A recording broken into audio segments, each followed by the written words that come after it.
Marciano fanfic en français. Abonnez-vous à la chaîne. Nouvelle théorie fanfic. Mon incroyable harem dans DxD. Chapitre 101, Envahir l'église. Monde humain, Japon, Kuo. Moins d'une heure après que Ria et Sona eurent informé James de l'attaque de l'église abandonnée, Ria et ses pairs se tenaient devant l'entrée. Au même moment, Sona et sa pairie se dispersèrent dans l'église pour isoler toute personne tentant de s'échapper. Finalement, James et sa pairie se cachèrent à proximité. Cependant, ils ne prévoyaient d'intervenir que si quelqu'un risquait d'être tué. La seule personne absente était Shion. Comme elle l'avait fait ces 2 derniers jours, elle était chargée de protéger Asia. Et même si Asia souhaitait également l'accompagner, elle savait que pour l'instant, ce serait plus une responsabilité au combat qu'autre chose. Nerveusement, Asia attendait au manoir à Lavru le retour de tous après l'attaque. Seul elle et Shion étaient présents, qui se trouvaient dans la cuisine en train de savourer les encas et le thé que Shuna avait préparé avant de partir. Apparemment, Leona avait quelque chose à faire aux enfers ces prochains jours. Cependant, à la surprise générale, Leona décida de partir au milieu de la nuit plutôt que d'attendre le matin. Finalement, Shion revint avec un plateau rempli d'encas et une tasse de thé. Posant le plateau sur la table devant Asia, Shion s'assit en face de la jeune fille troublée. « Je sais que tu t'inquiètes de tout ce qui se passe en ce moment, » dit Shion avec un large sourire. « Mais tu n'as vraiment pas à t'inquiéter pour sa sécurité, tu sais ?» En entendant les mots de Shion, Asia fut un peu surprise. « Était-ce si évident qu'il était inquiet ?» demanda Asia, le visage légèrement rouge. « Oui, c'est vrai, » répondit Shion avec un sourire.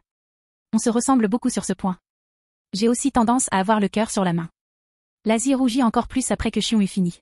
« Je pensais que j'essayais de garder mes inquiétudes pour moi, » dit Asia en baissant la tête.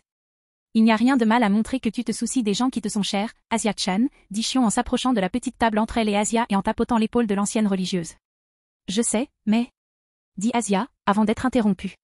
De plus, comme je l'ai dit, il n'y a vraiment aucune raison de s'inquiéter, répéta Shion avec un grand sourire. Tous ceux qui ont attaqué l'église sont plus forts que les plus puissants du côté des anges déchus. Après cela, Shion et Asia continuèrent de discuter. Principalement des membres de chaque pairie, et Shion était heureuse d'expliquer ce qu'elle avait appris à leur sujet au cours des 4 derniers mois. Pendant ce temps, Ria et sa pairie passèrent en revue le plan une dernière fois.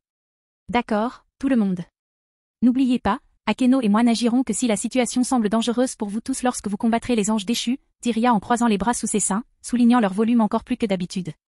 Puisque vous êtes 4 et qu'ils sont 4, je m'attends à ce que chacun de vous combatte un contre un. Mais qu'est-ce qui se passe avec tous ces exorcistes effrayants demanda Gaspé en levant la main. Ne t'inquiète pas, Akeno s'en occupera, répondit Ria avec indifférence, ce à quoi Akeno sourit gentiment. En entendant cela, tout le monde se détendit visiblement. Puis, Ria se dirigea vers la porte. Cependant, devant April, il se parla à voix basse. Promotion, reine. En entendant cela, Ria ne put que sourire joyeusement. Même si c'était un peu exagéré, elle était heureuse qu'Issei livre son premier vrai combat, contre autre chose que des démons errants et stupides, en fait. Non seulement Ria, mais tout le monde était ravi qu'Issei prenne la situation au sérieux. Vu ses agissements habituels, le surnom que Koneko utilise, idiote perverse, ressemble plus à une appréciation qu'à un surnom. Cependant, savoir qu'elle réfléchit sérieusement dans les situations difficiles est une bonne chose pour le reste de ses camarades. Une main sur la porte et un sourire aux lèvres, Ria libéra son pouvoir de destruction. Avec le contrôle qu'elle avait exercé ces 12 dernières années, Ria effaça simplement les portes de l'église. Après cela, le groupe de 6 entra dans l'église. Regardant autour d'eux, ils aperçurent de nombreux bancs anciens et abîmés éparpillés sur le sol. Devant la porte se trouvait un autel. Devant cet autel, cependant, il y avait une ouverture dans le sol suffisamment grande pour que 2 adultes puissent y entrer côte à côte, ainsi qu'un escalier menant sous le plancher. Si je devais deviner, je dirais qu'ils sont tous là-bas, dit Akeno en gardant le sourire. Si tu devais deviner, tu aurais raison, dit une voix masculine descendant les escaliers. Après que cette voix eut parlé, on entendit plusieurs pas dans l'escalier menant sous l'autel. Peu après, les 4 anges déchus du rapport d'Ayam, suivis de 29 exorcistes perdus, sortirent de l'ouverture pratiquée dans le sol.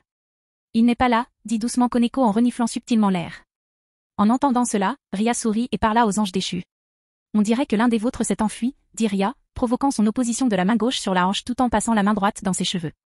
C'est tout à fait logique. Réaliser à quel point il était hors classe a dû être un choc, après tout. Est-ce que tous ceux qui passent du temps avec James sans paix ont tendance à jurer et à dire des conneries, ou quelque chose comme ça, murmura Issei. Le silence régnait dans la chapelle, et tous ceux du côté de Ria entendaient les murmures d'Issei. En réponse, tous acquiescèrent, gardant un œil sur leurs ennemis. Au même moment, les anges déchus et le groupe des exorcistes perdus furent immédiatement irrités par les taquineries de Ria. Il s'avéra que leur supérieur avait fait appel à Fried pour une expérience. Malheureusement pour eux, ils n'avaient jamais jugé nécessaire d'expliquer la puissance des diables qu'ils combattaient. De plus, Ria et ses compagnons n'avaient jamais fait montre publiquement de leur pouvoir, et aucune information n'était disponible quant à leur puissance. Pourquoi écoutons-nous cette racaille maléfique, a crié l'un des exorcistes perdus. Ouais, tuons-les tous et finissons-en, a crié un autre en retour. C'est dommage que ce soit tous des démons, j'aimerais bien m'amuser avec les filles. Surtout la petite aux cheveux blancs. Cria un troisième, avant d'être interrompu. Boum. Avant que l'exorciste perdu n'ait pu terminer son discours, un banc endommagé le frappa à la poitrine et le plaqua contre le mur. À l'endroit de l'impact, des fissures semblables à des toiles d'araignée se formèrent autour d'un homme inconscient. Autour de lui, les débris du banc l'envoyèrent valser contre le mur. Alors que les exorcistes étaient sous le choc de la mort de leurs camarades, ils entendirent tous un mot. Pervers. Lorsqu'ils ont examiné l'origine du mot, ils ont trouvé la petite fille aux cheveux blancs, Koneko, toujours dans la même pose qu'elle avait prise après avoir laissé tomber le tabouret qu'elle avait jeté sur l'exorciste inconscient appuyé contre le mur fissuré. Eh bien, Akeno, je pense que ces idiots ont eu le temps de parler, dit Ria en fronçant légèrement les sourcils. Compris, dit Akeno en s'inclinant gracieusement. Après avoir parlé, Akeno fit quelques pas en avant. Puis elle leva la main. Onde de tonnerre, dit doucement Akeno tandis que sa main s'illuminait de la magie du tonnerre. Après avoir parlé, Akeno baissa la main vers le sol. Son bras étant perpendiculaire au sol, l'éclair dans sa main s'écrasa. Au contact, un éclair se propagea rapidement devant elle en forme de cône. Dès que l'éclair quitta la main d'Akeno, les 4 anges déchus déployèrent leurs ailes et s'envolèrent. Cependant, les exorcistes perdus n'eurent pas cette chance. Ils furent tous frappés par l'attaque d'Akeno et sombrèrent instantanément inconscients. Un instant plus tard, une légère brise souffla et tous les exorcistes inconscients disparurent de la chapelle. Eh bien, ils travaillent vite, dit Ria avec un léger sourire. Maintenant, mes serviteurs, partez et battez vos ennemis. Oui, Bushu. Sur ce, Koneko, Yuto, Gaspé et Issei se précipitèrent chacun pour affronter l'un des anges déchus volants. Le premier à s'engager fut Yuto. Grâce au boost de vitesse de sa pièce de chevalier, il était le plus rapide des 4. Rapidement, utilisant l'une des épées démoniaques créées avec son équipement sacré, naissance d'épée, il se retrouva dans les airs, face à son adversaire, une femme grande et plantureuse aux yeux marrons et aux longs cheveux bleu marine qui lui couvraient l'œil droit. Alors que Yuto apparaissait devant elle, elle invoqua une lance de lumière, la leva en défense et bloqua le coup qui frappait son torse. Un instant plus tard, elle fut projetée au sol par la force du coup d'épée de Yuto. Kalawarna, cria l'une de ses compagnes, Mitelt, une petite fille blonde à 2 queues et aux yeux bleus. Lorsque la blonde perdit sa concentration, elle fut elle aussi projetée en l'air. Comme l'exorciste disparut, elle fut heurtée par un banc endommagé. Portée par sa force, elle s'écrasa contre le plafond, le brisant sous l'impact, puis tomba au sol. À l'atterrissage, elle eut quelques convulsions et cracha une gorgée de sang. Cela fait 2 sur 2 pour moi, dit calmement Koneko en se relaxant après avoir renversé le banc. Voyant 2 de ses camarades vaincus si rapidement et si facilement, la chef de ce groupe de 4 anges déchus, la femme aux cheveux noirs qui traquait Asia depuis 2 jours, Reynard, une femme élancée à la poitrine généreuse, aux cheveux noirs qui lui arrivaient à la taille et aux yeux violets, ignora les autres champs de bataille et commença à songer à fuir. Cependant, avant qu'elle puisse mettre ses pensées en pratique, elle se retrouva à terre, entourée de toiles d'araignée.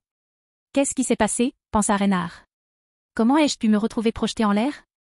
Reynard aperçut alors une paire d'yeux rouges brillants. Son regard croisé, elle s'évanouit. Au même moment, le dernier des anges déchus, Donasik, un homme d'âge mûr aux cheveux noirs courts et aux yeux bleus foncés, observait son adversaire. Pendant ce temps, Issei se lamentait sur son sort. Pourquoi suis-je celui qui doit se battre avec le seul garçon du groupe, demanda Issei d'un ton déprimé. Est-ce vraiment important, gamin, demanda Donasik en créant une lance de lumière dans sa main droite. De toute façon, tu vas mourir ici. Soupir. Un monologue classique de demi-chef, soupira Issei. Je crois que je devrais en finir. Je préfère admirer ma noblesse plutôt qu'un vieil homme. Comment oses-tu me mépriser, rugit Donasik en levant la lance pour la lancer. Cependant, avant qu'il puisse lancer sa lance, Donasik fut immobilisé. Regardant Issei, il remarqua une paire de gantelets noirs ornés d'écailles et de griffes, ainsi que des ombres ondulantes qui couraient sur son avant-bras. Puis, il baissa les yeux vers lui-même. Ce qu'il vit était une ombre qui enveloppait son corps, des jambes jusqu'à son bras droit levé. Quoi?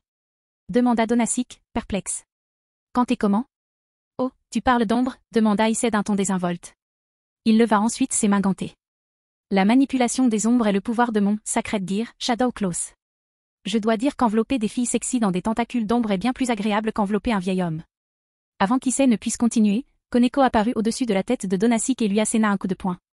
Sous le coup inattendu, l'ange déchu perdit connaissance. Voyant cela, Issei fut choqué. Il regarda alors les autres champs de bataille. Les adversaires de Yuto et Koneko étaient trop blessés pour continuer le combat. L'adversaire de Gaspé était inconscient et semblait indemne. Son propre adversaire venait d'être mis KO par Koneko. C'est fini, demanda Issei en se grattant la tête et en dissipant son Sacred Gear. Cela aurait fini plus vite si tu n'avais pas perdu autant de temps à parler à ton adversaire, dit Koneko d'un ton grincheux. Allons, allons, mon chat, dit James en apparaissant à côté de Koneko, lui caressant la tête. Cette fois, Issei avait une raison de parler à son adversaire comme à un méchant de 3e ordre. Vraiment? Mais de troisième ordre, demanda Issei d'un ton découragé. Ignorant les plaintes d'Issei, James continua son explication à Koneko. Cette fois, Issei voulait distraire son adversaire avec son idiotie, dit James en continuant de caresser la tête de Koneko. Du moins, je l'espère. Chapitre 102, Jeu d'esprit et technique d'interrogatoire. Monde humain, Japon, Kuo. Peu après la fin du combat, Reynard sortit de son inconscience. Regardant autour d'elle, elle vit que tous ses subordonnés, les 3 autres anges déchus et les exorcistes étaient ligotés. Certains étaient conscients, mais la plupart étaient encore inconscients. Oh, on dirait que le chef de ce groupe hétéroclite est réveillé, dit James à une courte distance. Qui? Demanda Reynard tristement. Cependant, lorsqu'elle tourna la tête et vit qui parlait, elle se figea, incrédule. Pourquoi es-tu ici? C'est impoli, mademoiselle ange déchue, dit James d'une voix chantante. Pourquoi demander à un habitant de la ville où vous entrez sans autorisation pourquoi il est là? Réside, demanda Reynard, perplexe. Les rapports ne le mentionnent pas. Oh, je crois que quelqu'un espérait que toi et tous tes camarades mouriez lors de cette petite escapade derrière les lignes ennemies, dit James, poursuivant sur le ton de la chanson. Je me demande qui te déteste à ce point? En entendant cela, Reynard frissonna. Elle savait que ce n'était pas une erreur si James n'avait pas été mentionné dans le rapport qu'ils avaient reçu concernant les forces occupant la ville. De plus, il n'était pas fait mention de la puissance des subordonnés de la princesse Gremory. Après avoir pris connaissance de ces détails, elle n'avait aucun doute qu'elle serait un pion sacrificiel dans ce plan. Même si elle avait réussi à retirer le Sacred Gear de la nonne naïve comme elle l'avait prévu, elle n'aurait jamais quitté cette ville vivante. Puis, sortant de sa contemplation, elle remarqua James qui la regardait calmement, un sourire aux lèvres. Drogue? Il est vraiment mignon, pensa Reynard en croisant le regard du demi-démon devant elle. S'il était humain, ça ne me dérangerait pas de m'amuser un peu avec lui. Bref, et si on concluait un marché, demanda James après avoir regardé Reynard dans les yeux pendant quelques instants. Puisque tu n'as causé aucun problème en ville que nous ne puissions résoudre, si tu nous racontes tout, je veillerai à ce que tu reviennes vivant à Grigori. En réalité, James n'a pas l'autorité nécessaire pour faire cette promesse. Cependant, après la bataille, James demanda à Sirzek et Sorafal s'ils pouvaient interroger les intrus. Naturellement, comme ils lui faisaient confiance, ils acceptèrent. Ils promirent même de respecter leurs engagements s'ils ne dépassaient pas les bornes. Hésitant un instant, Reynard doutait de pouvoir faire confiance au jeune homme en face d'elle. Plus elle attendait pour répondre, moins le sourire de James devenait amical. Finalement, James prit la parole. Je préfère ne pas le faire à la dure, mademoiselle ange déchue, dit James, son sourire beaucoup plus menaçant. Mais comme Asia, la praticienne de guérison du crépuscule, est à proximité, je pourrais peut-être essayer toutes les techniques de torture que je n'ai jamais eu l'occasion d'essayer. Je n'aurais jamais imaginé que les enseignements de Maître Scatache sur le sujet me seraient aussi utiles. Tandis que James parlait de torture et surtout des techniques de Scatache, le visage de Reynard pâlit. Si elle apprenait la torture auprès de quelqu'un du calibre de Scatache, elle savait qu'elle finirait par chanter. J'accepte votre accord, dit Reynard la tête baissée. En entendant cela, James sourit d'un air radieux. En quelques phrases seulement, il obtint une mine d'information de la part du chef de ce groupe d'anges déchus. Tout d'abord, Reynard ne semblait pas effrayé d'être renvoyé auprès de Grigori. En fait, à en juger par ses micro-expressions, elle en était heureuse. James trouva cela un peu étrange au début. Cependant, après s'être rappelé qu'elle semblait ignorer sa présence à Kuo City, James réalisa que la plupart, voire la totalité, des informations reçues par Reynard étaient fausses. Avant qu'il puisse examiner plus en détail les informations tirées de cette brève conversation, l'ange déchu qui avait plus ou moins vaincu cria à Reynard. « Comment as-tu pu trahir Grigori » s'écria Donasik avec colère. « Juste pour sauver ta misérable vie, tu... » Populaire. Avant que Donasik ne puisse semer la confusion davantage, James disparut de là où il était assis en face de Reynard et lui asséna un coup de pied dans la tête. Le coup fut assez puissant pour l'envoyer voler et heurter le mur. Cependant, il était suffisamment contrôlé pour qu'il ne perde pas connaissance, même après avoir heurté le mur à grande vitesse. En voyant la vitesse et la férocité de James lors de cette attaque, tout le monde fut stupéfait. Sauf Seu Chulin, bien sûr. Seu Chulin surgit de derrière James, posa une main sur son épaule et parla. Le maître serait très fier, dit Seu Chulin d'un ton ému. Sa maîtrise du pouvoir était spectaculaire. Légèrement surpris par la démonstration de Seu Chulin, James retira sa main. Puis, se retournant, il dit, défendant son corps de l'emprise de Seu Chulin. Si tu me parles encore comme ça, je dirai à Tsubaki que tu as essayé de me draguer, dit James en s'éloignant de son meilleur ami. Ensuite, je dirai au maître que tu as insinué qu'elle était morte. Bien que la première déclaration de James l'ait perturbé, Seu Chulin ne la prit pas trop au sérieux. Tsubaki pensait probablement que James plaisantait. La seconde, en revanche, terrifia profondément Seu Chulin. Comme James, il savait pourquoi Scatache formait autant de héros. Par conséquent, cette insinuation nuirait à sa santé à long terme. James, vieil ami, dit Seu Chulin avec un sourire. Cependant, ce sourire était plus laid que les larmes de la plupart des gens. Tu sais que c'était juste une blague, inutile de le dire au maître, n'est-ce pas? Tant que tu ne me parles plus jamais sur ce ton, il n'y aura pas besoin de lui en parler, dit James en croisant les bras. Hochant la tête en guise de réponse, C.U. Chulin recula et laissa James reprendre son interrogatoire. Après le retrait de C.U. Chulin, James se tourna vers les forces ennemies piégées. Plus précisément, vers Donasic, coincé contre le mur après avoir reçu le coup de pied. Tu sais, ta réaction quand la dame là-bas a accepté de coopérer est un peu étrange, dit James avec un léger sourire. Je sais pertinemment que le gouverneur général Azazel fut le premier à quitter la Grande Guerre à l'époque. Sa raison est également de notoriété publique et reste valable aujourd'hui. Les anges déchus sont les moins nombreux des trois factions. S'arrêtant un instant, James observa l'expression de Reynard, Donasic, Kalawarna et Mittelt. Comprenant que les trois femmes ne comprenaient pas pourquoi il avait abordé le sujet, James fut satisfait du résultat attendu. On dirait que ces trois-là ont été tenus dans l'ignorance de tout ce plan, pensa James en voyant leur expression. Mais ce type est différent. Plissant les yeux face à Donasic furieux, James continua de parler. Votre attitude est logique, en tant que membre loyal de l'organisation, dit James en secouant la tête. Mais si vous étiez si loyal, vous envisageriez au moins de ramener vivant à Grigory autant d'anges déchus que possible. À quoi bon vivre si nous devons tricher pour l'obtenir, demanda Donasic avec colère. C'est une bonne remarque, dit James, approuvant l'argument de Donasic. Mais que se passerait-il si je vous disais que j'ai la preuve que cette mission n'a pas été autorisée par les Grigory? Après avoir entendu la question, Reynard, Kalawarna et Mittelt furent choqués. Donasic, quant à lui, devint encore plus furieux. Voyant cela, James commença à faire le rapprochement. Comment est-ce possible? Nous avons reçu ces ordres de... dit Reynard, perplexe. Elle fut cependant rapidement interrompue. Tais-toi, espèce de connasse, cria Donasic tandis qu'une lueur rouge sombre l'entourait. Peu après que la lueur rouge lui entourait, le lien magique de Donasic se dissipa. Puis, à toute vitesse, il chargea Reynard, une lance légère pointée vers son cœur. Surprise par la tournure des événements, et sans compter qu'elle était toujours prisonnière, Reynard ne put échapper à l'attaque sournoise. Boum! Oh! Juste avant que la lance de lumière ne transperce la poitrine de Reynard, Donasic fut projeté loin de l'ange déchu ligoté. En regardant dans la direction d'où provenait le cri de douleur, ils virent James plaquer Donasic contre un mur, Mangetsu no Shita transperçant le côté droit de la poitrine de Donasic. C'était vraiment stupide, mec, dit James en caressant la joue de Donasic. J'y étais presque, mais tu m'as bien aidé. Maudit soit le diable, s'écria Donasic tandis que le sang jaillissait de sa bouche. Secouant la tête face à la réaction excessive de l'ange déchu, James se tourna simplement et parla à Akeno. Akeno, chérie, pourrais-tu attacher à nouveau cet idiot, demanda James avec un clin d'œil. Oh, tu pourrais peut-être utiliser un peu de magie de foudre avec les liens, pour qu'il ne puisse plus bouger aussi facilement à partir de maintenant. En entendant qu'elle pouvait attacher quelqu'un et lui faire mal, Akeno fut immédiatement prise de court. Sans même répondre à James, elle se mit au travail pour faire ce qu'elle aimait. Bon, maintenant qu'on s'est occupé de ce satané type, on reprend là où on s'était arrêté, dit James avec un sourire radieux. Qui t'a déjà donné cette mission à Kuo? Hésitant à nouveau après avoir vu ce qui est arrivé à son partenaire, Reynard a finalement récupéré. Pourquoi diable le considère-je encore comme un camarade, pensa Reynard, son expression hésitante se transformant en colère. Il a juste essayé de me tuer sans hésiter. Nous avons reçu nos ordres d'un membre du cadre des anges, Cocabiel, dit Reynard en serrant les dents, se rappelant que les informations reçues étaient incomplètes.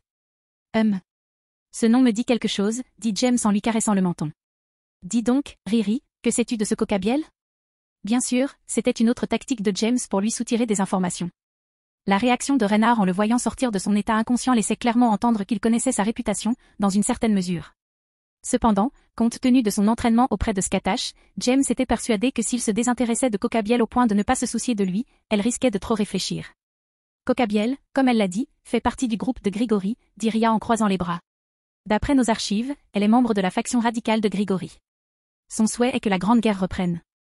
Ah oui, je me souviens avoir lu ça quelque part, répondit James nonchalamment. Puis il reporta son attention sur Reynard. Alors, tu fais aussi partie de la faction radicale des Grigory? En réponse à la question de James, Reynard secoua la tête avec ferveur. Kalawarna et Mittelt nièrent également leur affiliation lorsque James tourna son regard vers eux. Hochant la tête avec satisfaction, James reporta ensuite son attention sur Donasic. Voyant qu'il n'allait pas bien, Akeno étant tombé dans son rôle sadique, James se détourna simplement. Eh bien, si je devais deviner, ce type, dit James en désignant Donasic, toujours cloué au mur et subissant une série de coups de foudre. Il est plus loyal envers Cocabiel qu'envers Grigory. En fait, j'oserais même dire qu'il ne l'est pas davantage envers Grigory. Attends, vraiment, demanda Reynard en regardant Donasic se faire torturer. Pourquoi dis-tu ça? À cause de la mauvaise humeur qu'il a eue quand tu as failli révéler le nom de Cocabiel, dit James en haussant les épaules. Et puis, il semblait être le plus réticent à retourner auprès de Grigory. Même avant qu'il ne révèle que ta petite mission n'avait pas été approuvée par Grigory. Sur ce, Reynard, Kalawarna et Mittelt se remémorèrent les actions précédentes de Donasic et approuvèrent l'analyse de James. Avant qu'il puisse y réfléchir profondément, James reprit son discours. Maintenant que nous avons établi que vous avez été envoyé ici pour être sacrifié. Probablement comme prétexte pour relancer la Grande Guerre, dit James en souriant. Pourquoi ne nous expliquez-vous pas pourquoi vous vouliez récupérer le Sacred Gear d'Asie? En entendant cela, les yeux de Reynard s'écarquillèrent de façon comique. Comment le sais-tu? Demanda Reynard, le regard perplexe. Ah, une de mes amies t'a espionné pendant 2 jours entiers, dit James avec indifférence. Elle t'a vu piquer une crise parce que tu refusais de mettre tes petites mains avides sur le Twilight Cure dans l'âme d'Asia. Lorsque James eut terminé, Ayam apparut derrière lui et à sa droite, agenouillé, la tête baissée. Encore du bon travail, Ayam, dit James sans même se retourner. Je vous suis reconnaissant pour votre compliment, James Sama. Après avoir parlé, Ayam disparut à nouveau. Voyant cela, Reynard poussa un soupir. Dire que ses plans avaient été dévoilés à son insu. Voyant que c'était inutile pour le moment, elle décida d'expliquer à James pourquoi elle voulait s'emparer du Sacred Gear d'Asia.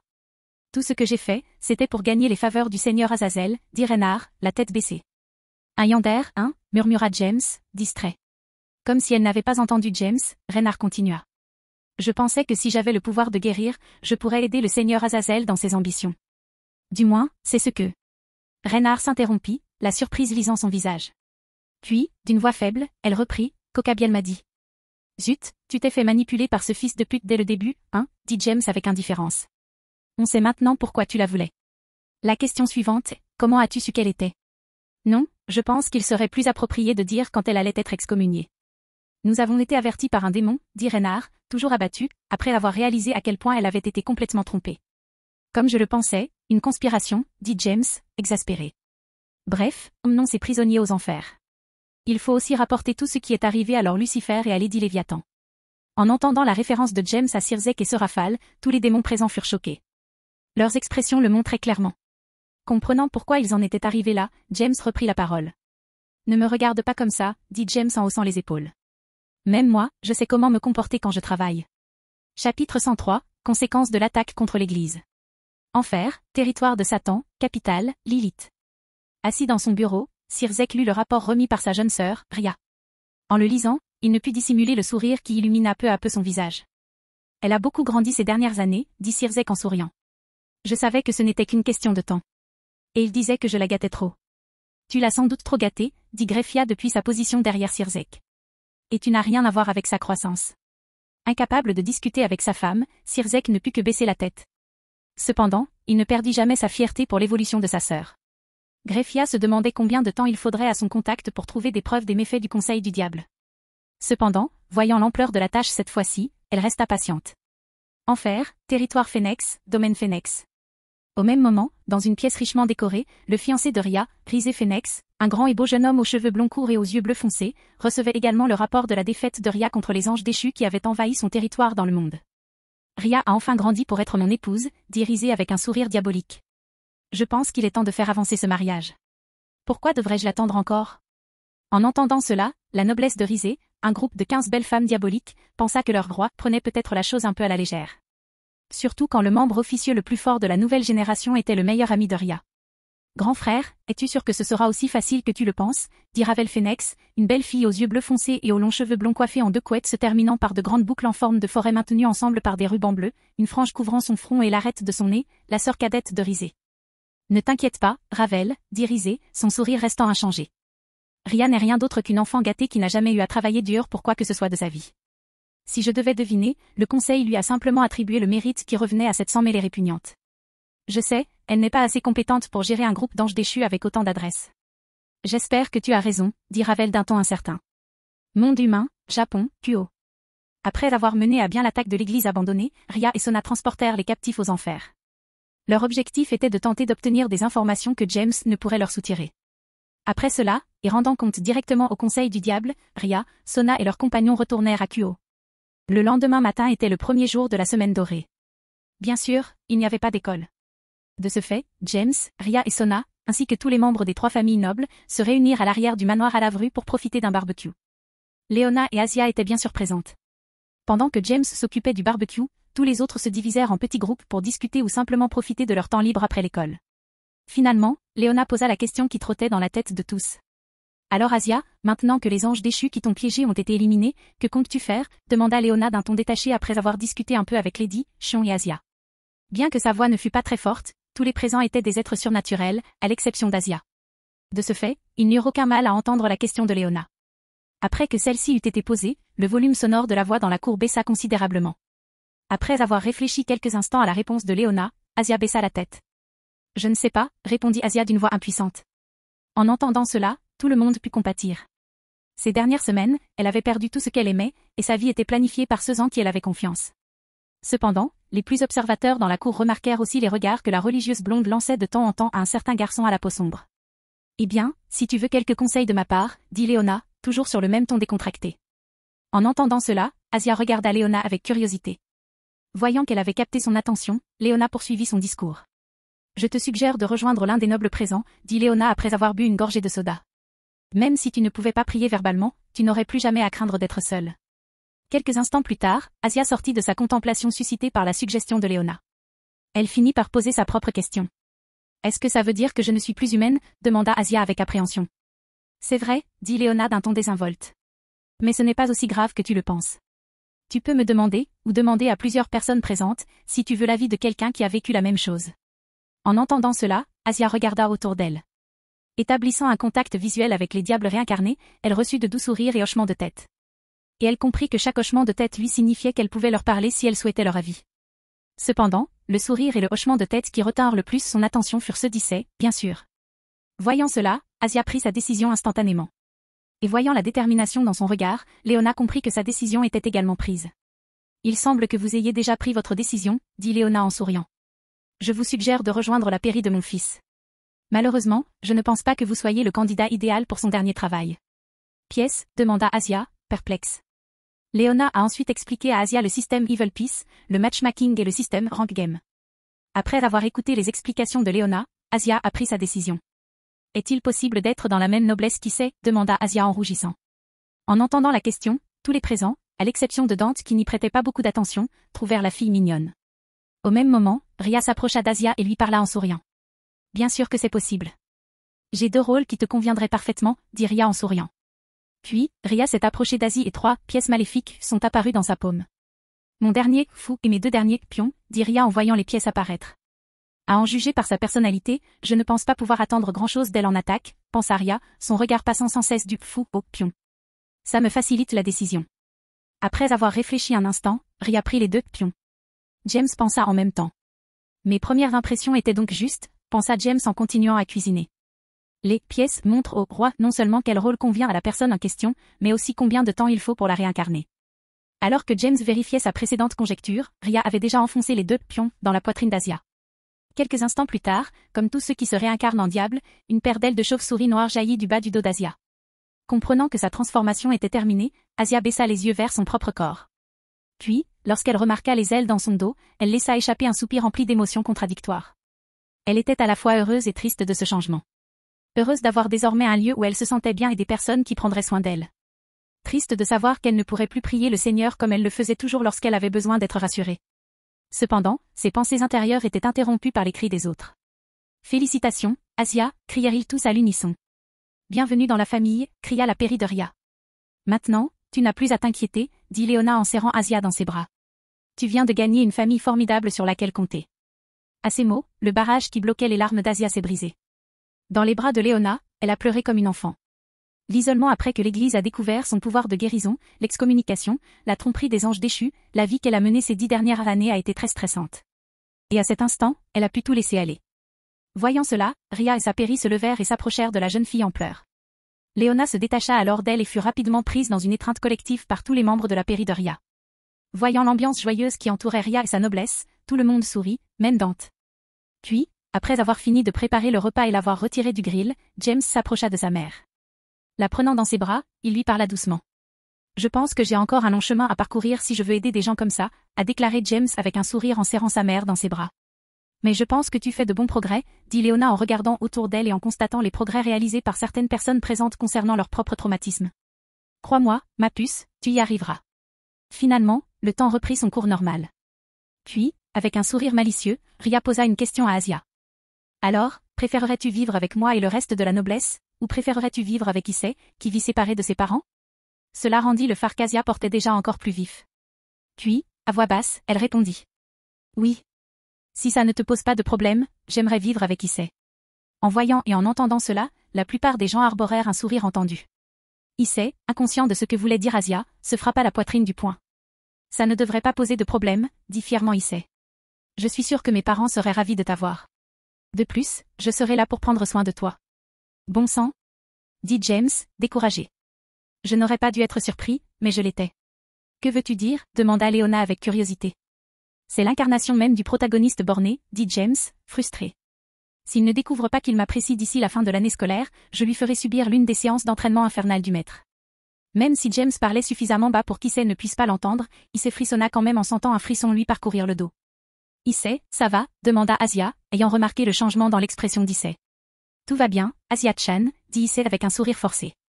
Mais pour une raison inconnue, j'avais l'impression que ma vie était bientôt en danger. En entendant cela, Asia commença à paniquer. Pendant ce temps, tout le monde savourait le repas.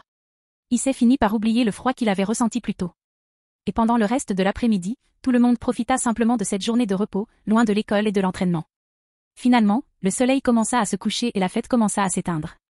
Alors que Ria, Sona et leurs camarades s'apprêtaient à rentrer chez eux pour la nuit, un cercle magique de téléportation apparut près de la porte arrière du manoir à Lavru. Reconnaissant que le cercle magique appartenait à Greffia, tout le monde s'arrêta net. Certains nouveaux membres furent toutefois perplexes. Bonsoir à tous, dit Greffia immédiatement après la disparition du cercle de téléportation. Greffia, y a-t-il une nouvelle demande pour nous, demanda Ria calmement. Non, dame Ria, répondit poliment Greffia. Cette fois, je suis venue pour une raison différente. Malheureusement, je ne peux pas dire que la situation soit plus agréable. Qu'est-ce qu'il y a, demanda Ria d'un ton fatigué. Lord Rizé Phénix a demandé à rencontrer votre épouse, dit Greffia, son expression a changé. Soupir. Quelqu'un semble impatient, dit Ria en soupirant. Puis elle sourit comme un prédateur traquant sa proie. Je peux enfin prendre les choses en main. Greffia a prévu la réunion le lendemain de la Golden Week, dans la salle du club de l'ORC, après les cours. Voyant l'expression de Ria, Akeno, Koneko et Yuto affichèrent tous un sourire identique à celui de Ria. En même temps, même Gaspé affichait un air sérieux. Aucun d'eux ne laisserait quiconque forcer leur roi à un mariage auquel elle ne voulait pas participer. Pendant ce temps, Issei et Asia étaient complètement abasourdis. Elle a un fiancé, crièrent Issei et Asia, confus, simultanément. Chapitre 104, rencontre avec Rizé Phénix. Monde humain, Japon, Kuo. Les vacances de la Golden Week sont terminées et les élèves de Kuo ont repris les cours. De plus, grâce à Sona, Asia a rejoint le corps étudiant en tant qu'élève transféré dans la même classe que les autres Devils en deuxième année. Le premier jour de rentrée, comme la plupart des jours après les vacances, a semblé bien plus long que d'habitude pour les élèves. Pourtant, ils ont survécu sans problème. Aujourd'hui, un avis était affiché sur les portes de la salle d'entraînement de MMA, il n'y aura pas d'activité du club aujourd'hui. Les activités reprendront demain. À la lecture de ce message, la plupart des membres furent un peu déçus. Mais ils comprenaient que les choses dégénèrent parfois. Deux filles, cependant, n'étaient pas convaincues par cette explication. Les démons doivent comploter quelque chose, dit Mio avec suspicion. Je ne sais même pas encore si on peut leur faire confiance. C'est réciproque, Mio, dit Maria avec indifférence. On a en quelque sorte envahi le territoire d'un autre démon, tu sais? C'est un geste gentil de leur part de nous avoir permis de rester en ville. Mio savait que Maria avait raison, mais elle refusait de l'admettre. Elle ne comprenait pas pourquoi les démons ne leur exposaient pas leur motivation. Mais elle ne leur faisait pas assez confiance pour leur confier sa situation. Rentrons à la maison, dit Mio, irrité. On devrait peut-être aussi quitter la ville. Pas du tout, s'exclama Maria en signe de protestation. Crois-moi, Mio, ce serait une mauvaise idée. Peu importe, dit Mio d'un ton désintéressé. Si rien n'arrive bientôt, je te tuerai 100 fois. Sur ce, Mio se retourna et commença à rentrer chez elle. Maria espérait seulement que les démons de Kuo les rattraperaient bientôt. Elle ne voulait vraiment pas qu'il lui arrive quelque chose, à elle et à sa sœur. Au même moment, James, Misor, Moka, Flora et Shuna étaient assis dans la salle du club de recherche occulte avec Ria et ses camarades. En attendant Greffia et Rizé, ils discutèrent de la réunion tout en buvant du thé et en mangeant des encas. Si j'étais un parieur, je parierais que Rizé agirait comme un imbécile arrogant dès son arrivée, a déclaré James avant de prendre une gorgée du thé qu'Akeno avait versé. Seuls ceux qui ne l'ont jamais rencontré feraient ce pari, dit Ria avec un ricanement. C'est le genre de personne qui aime intimider les faibles. En même temps, il craint les forts. De plus, le trait de la lignée du clan Phénix, régénération à grande vitesse, rend leur définition de la force vraiment biaisée, a ajouté James. Quoi, sont-ils capables de se régénérer comme le phénix des légendes, demanda Issei, incrédule. Pas exactement, mais presque. Ria hocha la tête. Tant qu'ils auront une volonté et une puissance démoniaque, ils seront pratiquement imbattables et invincibles. Il serait difficile de les combattre, dit Koneko en grignotant un biscuit et en s'asseyant sur les genoux de James. Au fait, Thiago, dit Ria en haussant un sourcil. Bonjour. Comment vas-tu? Demanda James en prenant une autre gorgée de thé. Quand êtes-vous devenus si proches? Demanda Ria. Honnêtement, je ne sais pas, répondit James en haussant les épaules. Tu as vu que j'étais aussi surpris que tout le monde quand elle s'est assise sur mes genoux après que je me sois assis. Et qu'en penses-tu, Koneko? Demanda Ria au chat à la fourrure blanche. J'ai décidé de devenir la partenaire de James Nii quand il sera grand, dit Koneko sans lever les yeux. Au lieu de cela, elle continua de grignoter le biscuit.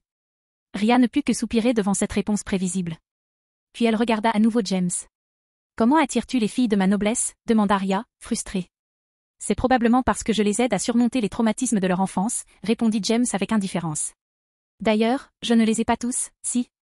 Quand James eut terminé, il regarda Asia, qui souriait joyeusement en parlant à Issei, distrait.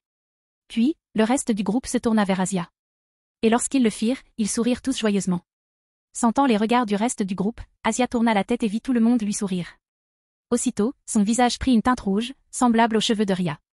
Avant que toute conversation ne puisse continuer, un cercle magique de téléportation portant la marque du clan Phénix est apparu dans le coin de la pièce. PFF. Il est là, dit Ria d'un ton dégoûté. Avant que le cercle magique ne révèle son occupant, les nobles de Ria et James se dirigèrent vers les sièges alignés dans la pièce. James et Ria s'assirent sur des canapés opposés, dans des postures appropriées, et Akeno se plaça derrière Ria, comme toujours. Un instant plus tard, le cercle magique révéla Rizé Phénix, comme tout le monde s'y attendait. Dès que le cercle de téléportation disparut, Rizé commença à parler sur un ton arrogant et familier. Ria, je suis l'arrivée, dit Rizé en s'approchant de Ria sans saluer personne dans la pièce. Maintenant, retournons aux enfers et célébrons notre cérémonie de mariage. Je déteste vraiment le monde des humains, le vent et le feu sont fades. Après avoir fini de parler, Rizé s'assit à côté de Ria et prit une mèche de ses cheveux dans sa main. Un instant plus tard, Ria retira sa main et le regarda d'un air impassible. Si tu n'as aucune intention de te respecter, respecte-moi au moins, Rizé, dit Ria en lui jetant un coup d'œil du coin de l'œil. De plus, ne pas saluer un autre diable de haut rang en entrant est assez impoli. En entendant cela, Rizé jeta un coup d'œil à James du coin de l'œil et renifla avec dédain. Un sale métis n'a pas le droit d'être considéré comme un diable de grande classe comme nous deux, dit Rizé avec dédain. En réponse aux provocations de Rizé, l'atmosphère devint pesante. Lorsque Mizor, Moka, Flora et Shuna libérèrent leurs auras, Ria et Rizé furent choqués. Ils sont tous de haut rang avancé, pensèrent Ria et Rizé simultanément. Après avoir ressenti la puissance de sa noblesse, Rizé regarda James plus sérieusement. Peut-être que ton titre officieux de plus fort de la nouvelle génération n'est pas qu'un simple mot, pensa Rizé. Eh bien, métis, je dois admettre que tu choisis bien tes serviteurs, dit Rizé avec arrogance. Avant de répondre, James leva la main pour signaler aux filles qu'il n'y avait pas lieu de s'inquiéter. Puis, il prit calmement une gorgée de thé. Au même moment, Akeno versa un verre à Rizé. Je suppose que je vais prendre ça comme un compliment, dit James en souriant. En tant que joueur de Rating Game, je suis curieux de savoir comment vous les noteriez. Ils sont très bons, répondit Rizé après avoir bu une gorgée de thé. Trop bon pour un métis comme toi. Ton manque de respect devient lassant, Rizé, dit Ria, gêné. Et ta jalousie est vraiment moche. Et, Rizé Phénix, jaloux? Métis, s'exclama Rizé avec colère. Puis, d'un claquement de doigts, un autre cercle magique de téléportation apparut à l'endroit même d'où Rizé était apparu. Quand tu verras ma noblesse, tu verras que je n'ai aucune raison d'être jaloux de qui que ce soit. Quelques instants plus tard, le cercle de téléportation de Rizé révéla 15 filles de toute origine, dont 2 jumelles. À leur vue, la plupart des membres des 2 nobles restèrent indifférents. La seule personne plus faible que tous les autres membres de la noblesse était Asia, devenue un démon moins d'une semaine auparavant. Cependant, une personne fut profondément affectée par cette vision. Zut, murmura Issei tandis que des larmes coulaient sur son visage. Entendant le murmure du mécontentement, Rizé regarda vers la source et questionna la vision. Qu'est-ce qui ne va pas chez ce type? Demanda Rizé, curieux. Quoi? C'est un de mes pions, dit Ria, exaspéré. Il rêve de fonder son propre harem. Quel clown, s'exclama Rizé en se levant et en s'approchant de son noble. Lorsqu'il arriva devant une jeune femme voluptueuse aux yeux violets, aux longs cheveux violets ondulés qui lui tombaient jusqu'à la taille et lui couvraient l'œil droit, et à une frange inégale qui lui arrivait aux hanches et à la poitrine, Rizé fixa Issei du regard et sourit. Laisse-moi te donner un aperçu de quelque chose que tu n'auras jamais. Puis, sans prévenir, il prit la femme aux cheveux violets dans ses bras et l'embrassa passionnément. Naturellement, Issei brûlait de jalousie. Cependant, il resta silencieux. Ce furent Mizor et Moka qui prirent la parole. C'est vraiment un homme sans classe, dit Moka avec dédain. Je sais, non, intervint Mizor avec autant de dédain, voire plus, dans la voix. En faisant ça devant ta fiancée, tu ne montres aucun respect pour ton partenaire ni pour aucune classe sociale. Alors que Mizor et Moka insultaient Rizé pour son manque de manière et de respect envers sa fiancée, un autre cercle de téléportation apparut dans le coin devant Rizé et s'apérit. Entendant les paroles irrespectueuses des filles envers leur roi, les jumelles de Rizé attaquèrent Mizor et Moka. Avant que Rizé ne puisse les arrêter, elles se tenaient devant les filles de James, les frappant. Malheureusement, elle n'était pas présente lorsque les filles ont manifesté leur pouvoir démoniaque quelques minutes plus tôt. Les coups des jumelles furent facilement interceptés par Mysore et Mocha. Puis, sans effort, les chats furent projetés à travers la pièce, s'écrasant contre un mur derrière le noble de Risée, tandis que Mysore et Mocha agitaient légèrement leurs bras. Même s'ils savaient que ces filles avaient tort d'attaquer en premier, la colère de Risée explosa. Comment osez-vous, bande de sales métis, nuire à des membres de ma noblesse? Alors que Risée hurlait, une flamme rouge recommença à se former dans sa main droite. Cependant, avant qu'il ne puisse lancer la boule de feu, la voix du métis qu'il méprisait le fit s'arrêter. Je suggère que nous en terminions ici, dit calmement James, tenant la poignée d'un katana tout en pointant derrière Risée avec son menton. Lorsque Risée tourna la tête, ce qu'il vit le fit pâlir. Plusieurs feuilles en forme de pétales de fleurs de cerisier flottaient près des organes vitaux des 15 nobles femmes de Risée. La personne arrivée du dernier cercle de téléportation acquiesça également. Je pense aussi qu'il est temps que cela cesse. En entendant cette voix, tout le monde tourna son attention vers sa source. Oh, grande sœur Greffia, tu es arrivée, dit James en souriant, tout en se souvenant de Sans bon Sakura. Greffia hocha la tête en retour. Puis elle reporta son attention sur Risée. J'attendrai mieux de quelqu'un dans votre position, Seigneur Risée Phénix, dit Greffia d'un ton neutre. Au lieu de vous excuser pour les erreurs de vos serviteurs, vous cautionnez leur mauvaise conduite en agissant aussi insensément qu'eux. Pas besoin de s'excuser auprès d'un bâtard dégoûtant et de ces deux putes, cria Risée avec colère. Avant que James ne puisse allumer son aura pour faire taire l'arrogant Phénix, l'immense aura de Greffia inonda la pièce. As-tu oublié à qui tu parles, Risée Phénix, dit Greffia froidement. La colère brûlante de Risée s'est immédiatement éteinte lorsqu'il a ressenti l'aura glaciale de la reine, la plus forte des enfers, reconnue publiquement. Mes excuses, Lady Greffia, dit Risée en s'inclinant poliment. Eh bien, Greffia, puisque tu es là, Risée s'est déjà ridiculisée, dit Ria en s'immisçant dans la conversation. On peut mettre fin à cette mascarade? Je suppose, dit Greffia en hochant la tête à la suggestion de Ria. Tromperie? Que signifie tout cela? Demanda Risée avec colère. Risée Phénix, dit Ria en croisant son regard. Je n'ai aucune intention de t'épouser. En fait, je n'en ai jamais eu l'intention. Alors, moi, Ria Gremory, je te défie à un jeu de classement. Si je perds, je t'épouse immédiatement. Mais si je gagne, je souhaite ne plus jamais te revoir, à moins que nous ne nous rencontrions comme adversaires lors du jeu de classement à l'avenir. Après la déclaration de Ria, le silence régna quelques instants dans la salle. Puis, Risée éclata de rire. Finalement, son rire s'éteignit et Risée prit la parole avec arrogance. Tu veux me défier à un jeu de classement? Demanda Risée avec colère. Il libéra alors son énergie démoniaque pour faire pression sur Ria et sa noblesse. Tu veux me défier, moi, une immortelle de haut rang et de niveau avancé? Un instant plus tard, Ria a également montré son aura. Pourquoi n'oserais-je pas? Demanda Ria froidement. Tout ce qu'il me reste à te dire, Risée, accepteras-tu ou rompras-tu les fiançailles sans combattre? Sentant l'aura de Ria, Risée fut surpris mais pas effrayé. Donc nos informations étaient erronées. Elle est au même niveau que moi. Très bien, j'accepte ton défi, répondit Risée avec assurance. De toute façon, tu n'as aucune chance de gagner. On aura notre match dans 10 jours. Sur ce, Risée téléporta sa Péri sans attendre de réponse. Greffia retourna peu après aux enfers pour rapporter les résultats de la réunion et déterminer le lieu du jeu de classement. Seul Ria, sa Péri, James et les étudiants de sa Péri restèrent dans la salle du club de recherche occulte. Finalement, James fut le premier à prendre la parole. Eh bien, d'après ce que je vois, les seuls avec lesquels tu auras du mal à gérer sont les deux Phénix, dit James en souriant. Si tu joues bien tes cartes, tu seras une femme libre dans 10 jours, Riri. Chapitre 105, Ria contre Elevator Me. Human World, Japon, Kuo, salle du club ORC. 10 jours passèrent rapidement après avoir rencontré Risée. Les journées s'écoulaient normalement. Tous les élèves démons partaient à l'école le matin. Puis, après une journée de cours, Ria et son club commençaient l'entraînement.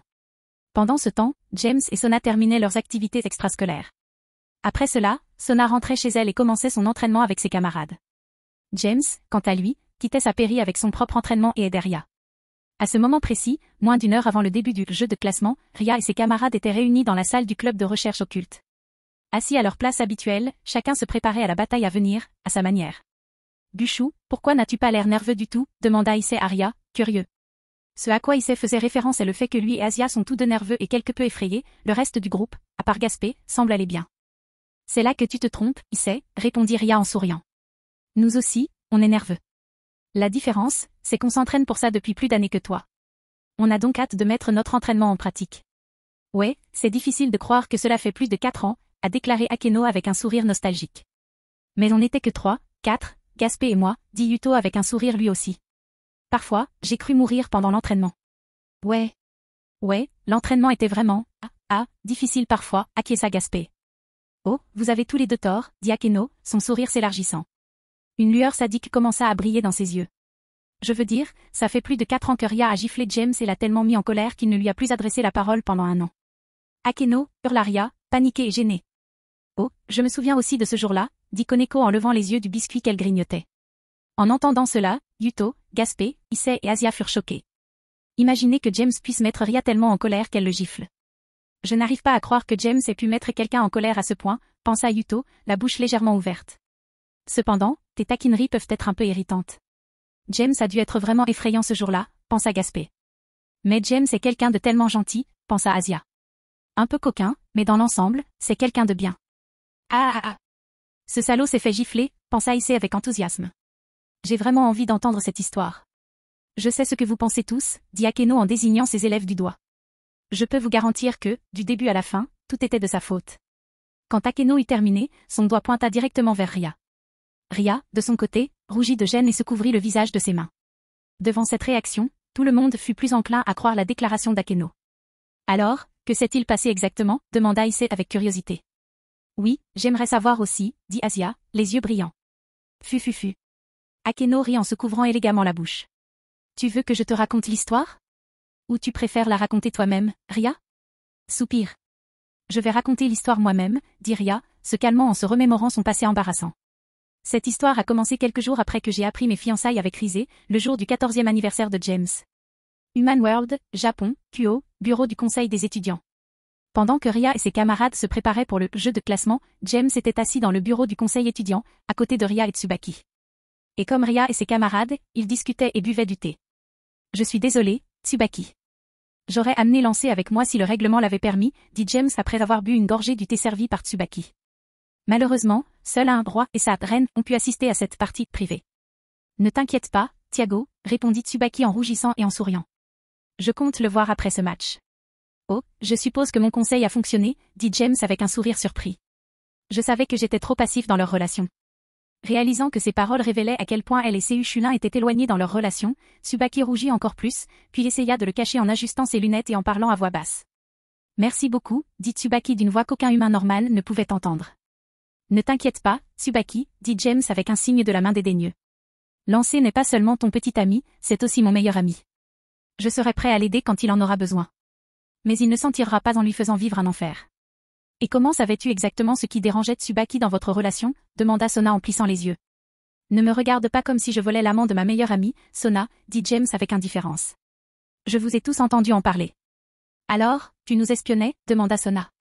Cette fois, même Tsubaki plissa les yeux. En levant les yeux au ciel en réponse, James se moqua et commença à leur parler d'eux-mêmes. Penses-tu qu'il soit vraiment nécessaire d'écouter des filles avoir, je cite, des conversations de filles, demanda James d'un ton sarcastique. Que veux-tu dire par là, James, demanda Sona, les yeux encore plus plissés. Tu veux vraiment que je t'explique ça, hein, dit James en plissant les yeux. Je suppose que je vais devoir te parler un peu de vous. Mais je ne m'attends pas à ce que tu le prennes bien. Sona et Tsubaki ont simplement continué à regarder James en réponse.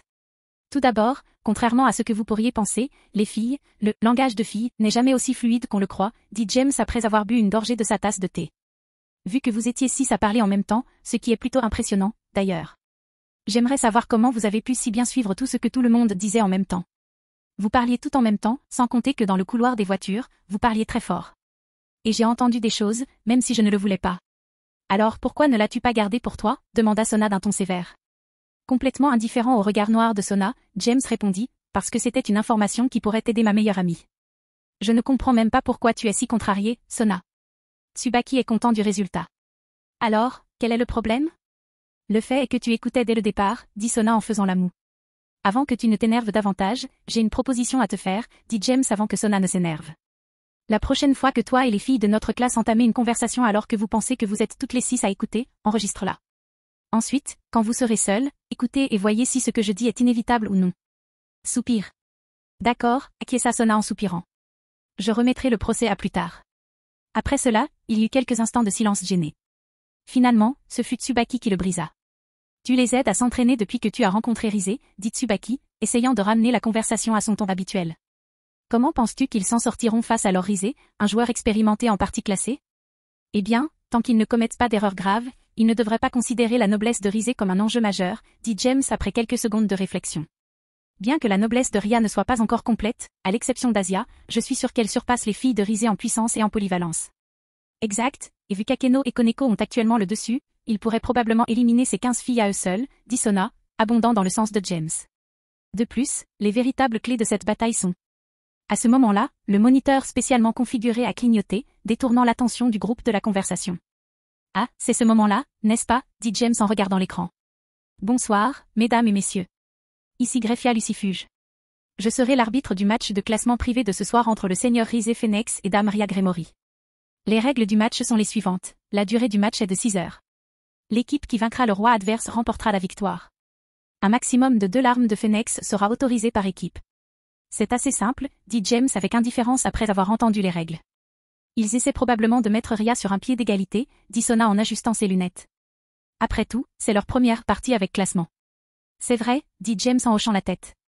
Dans 2 minutes, les 2 équipes seront téléportées sur le plateau de jeu préparé. Veuillez patienter pendant la téléportation. Enfer, territoire de Satan, capitale, Lilith. Au domaine de Lucifer, Sirsek, Zéoticus et Venelana étaient assis avec le seigneur et la dame de la maison Phoenix.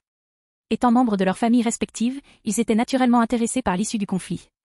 Sans compter que, selon l'issue de la rencontre, ils pourraient devenir beaux-parents prochainement. Alors, Seigneur Lucifer, quel est votre avis sur ce match, demanda Seigneur Phoenix à Sirsek d'un ton superficiel. En réalité, personne au sein de la maison Phoenix ne croit que Ria ait la moindre chance de gagner. Surtout après avoir découvert sa personnalité gâtée. C'était d'ailleurs l'une des raisons qui les avait poussés à ce mariage. Même si Rizé épousait un membre de la maison Gremory, le seigneur Phoenix pensait pouvoir prendre le contrôle de la guilde en peu de temps. Ainsi, le clan Phoenix aurait le contrôle de 2 des plus importantes maisons du pilier. Honnêtement, je ne sais pas encore quel sera le résultat, dit Sirsek en secouant légèrement la tête. Mais Ria s'est entraînée dur pour ça. Pensant que Sirsek faisait son travail habituel de siscon aux côtés de ce rafale, Lord Phoenix ignora complètement ce qu'il avait à dire sur l'entraînement intensif. À quoi pouvaient bien servir 10 jours d'entraînement intensif? Au moins, le match devrait être agréable à regarder, dit Lord Phoenix avec indifférence. Voyant la réaction du seigneur Phoenix, Sirsek et Zéoticus comprirent que la famille Phoenix ne prenait pas Ria au sérieux.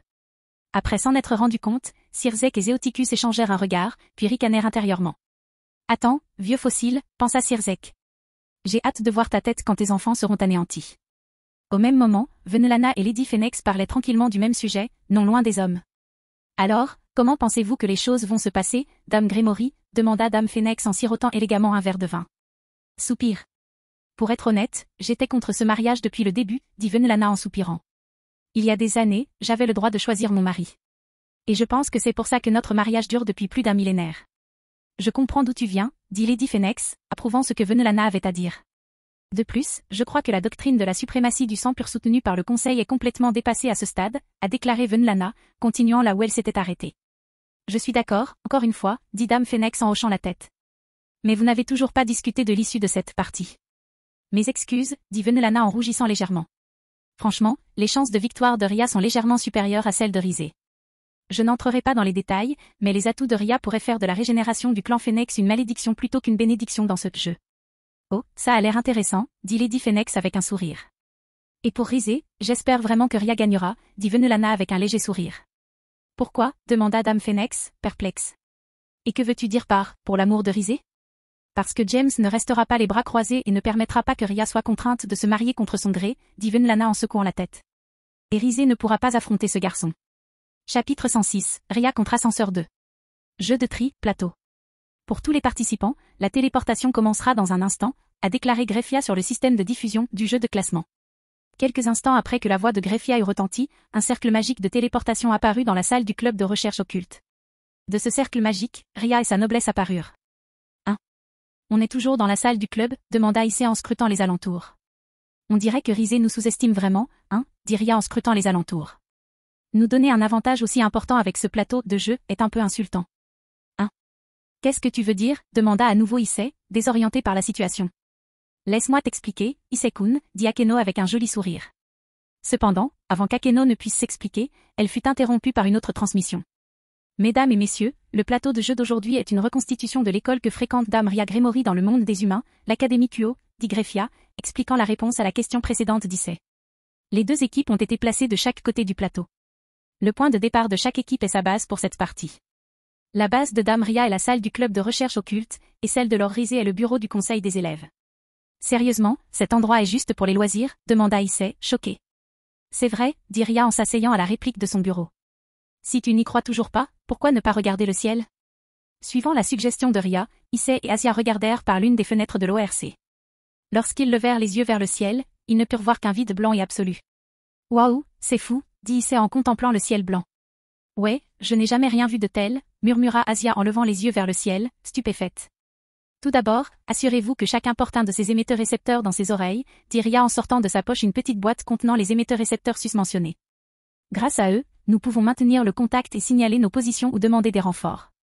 Suivant les instructions de Ria, chacun prit un petit émetteur-récepteur et le plaça dans ses oreilles. Peu après, la voix de Greffia fut à nouveau transmise. Les pions pourront être promus dès leur arrivée en territoire ennemi. Pour leur risée, cela signifie avancer leurs pions jusqu'à l'ancienne école où se trouve le club de recherche occulte. Dame Ria, quant à elle, devra avancer ses pions jusqu'à la nouvelle école, dit Greffia, poursuivant son explication des règles. Les deux équipes auront désormais 30 minutes pour se préparer et élaborer leur stratégie. Une fois ces 30 minutes écoulées, la partie commencera officiellement. La préparation des équipes commence. En apprenant que le temps de préparation avait commencé, tout le monde s'est rassemblé autour de la table de Ria, où une carte de l'académie était étalée. D'accord, les gars.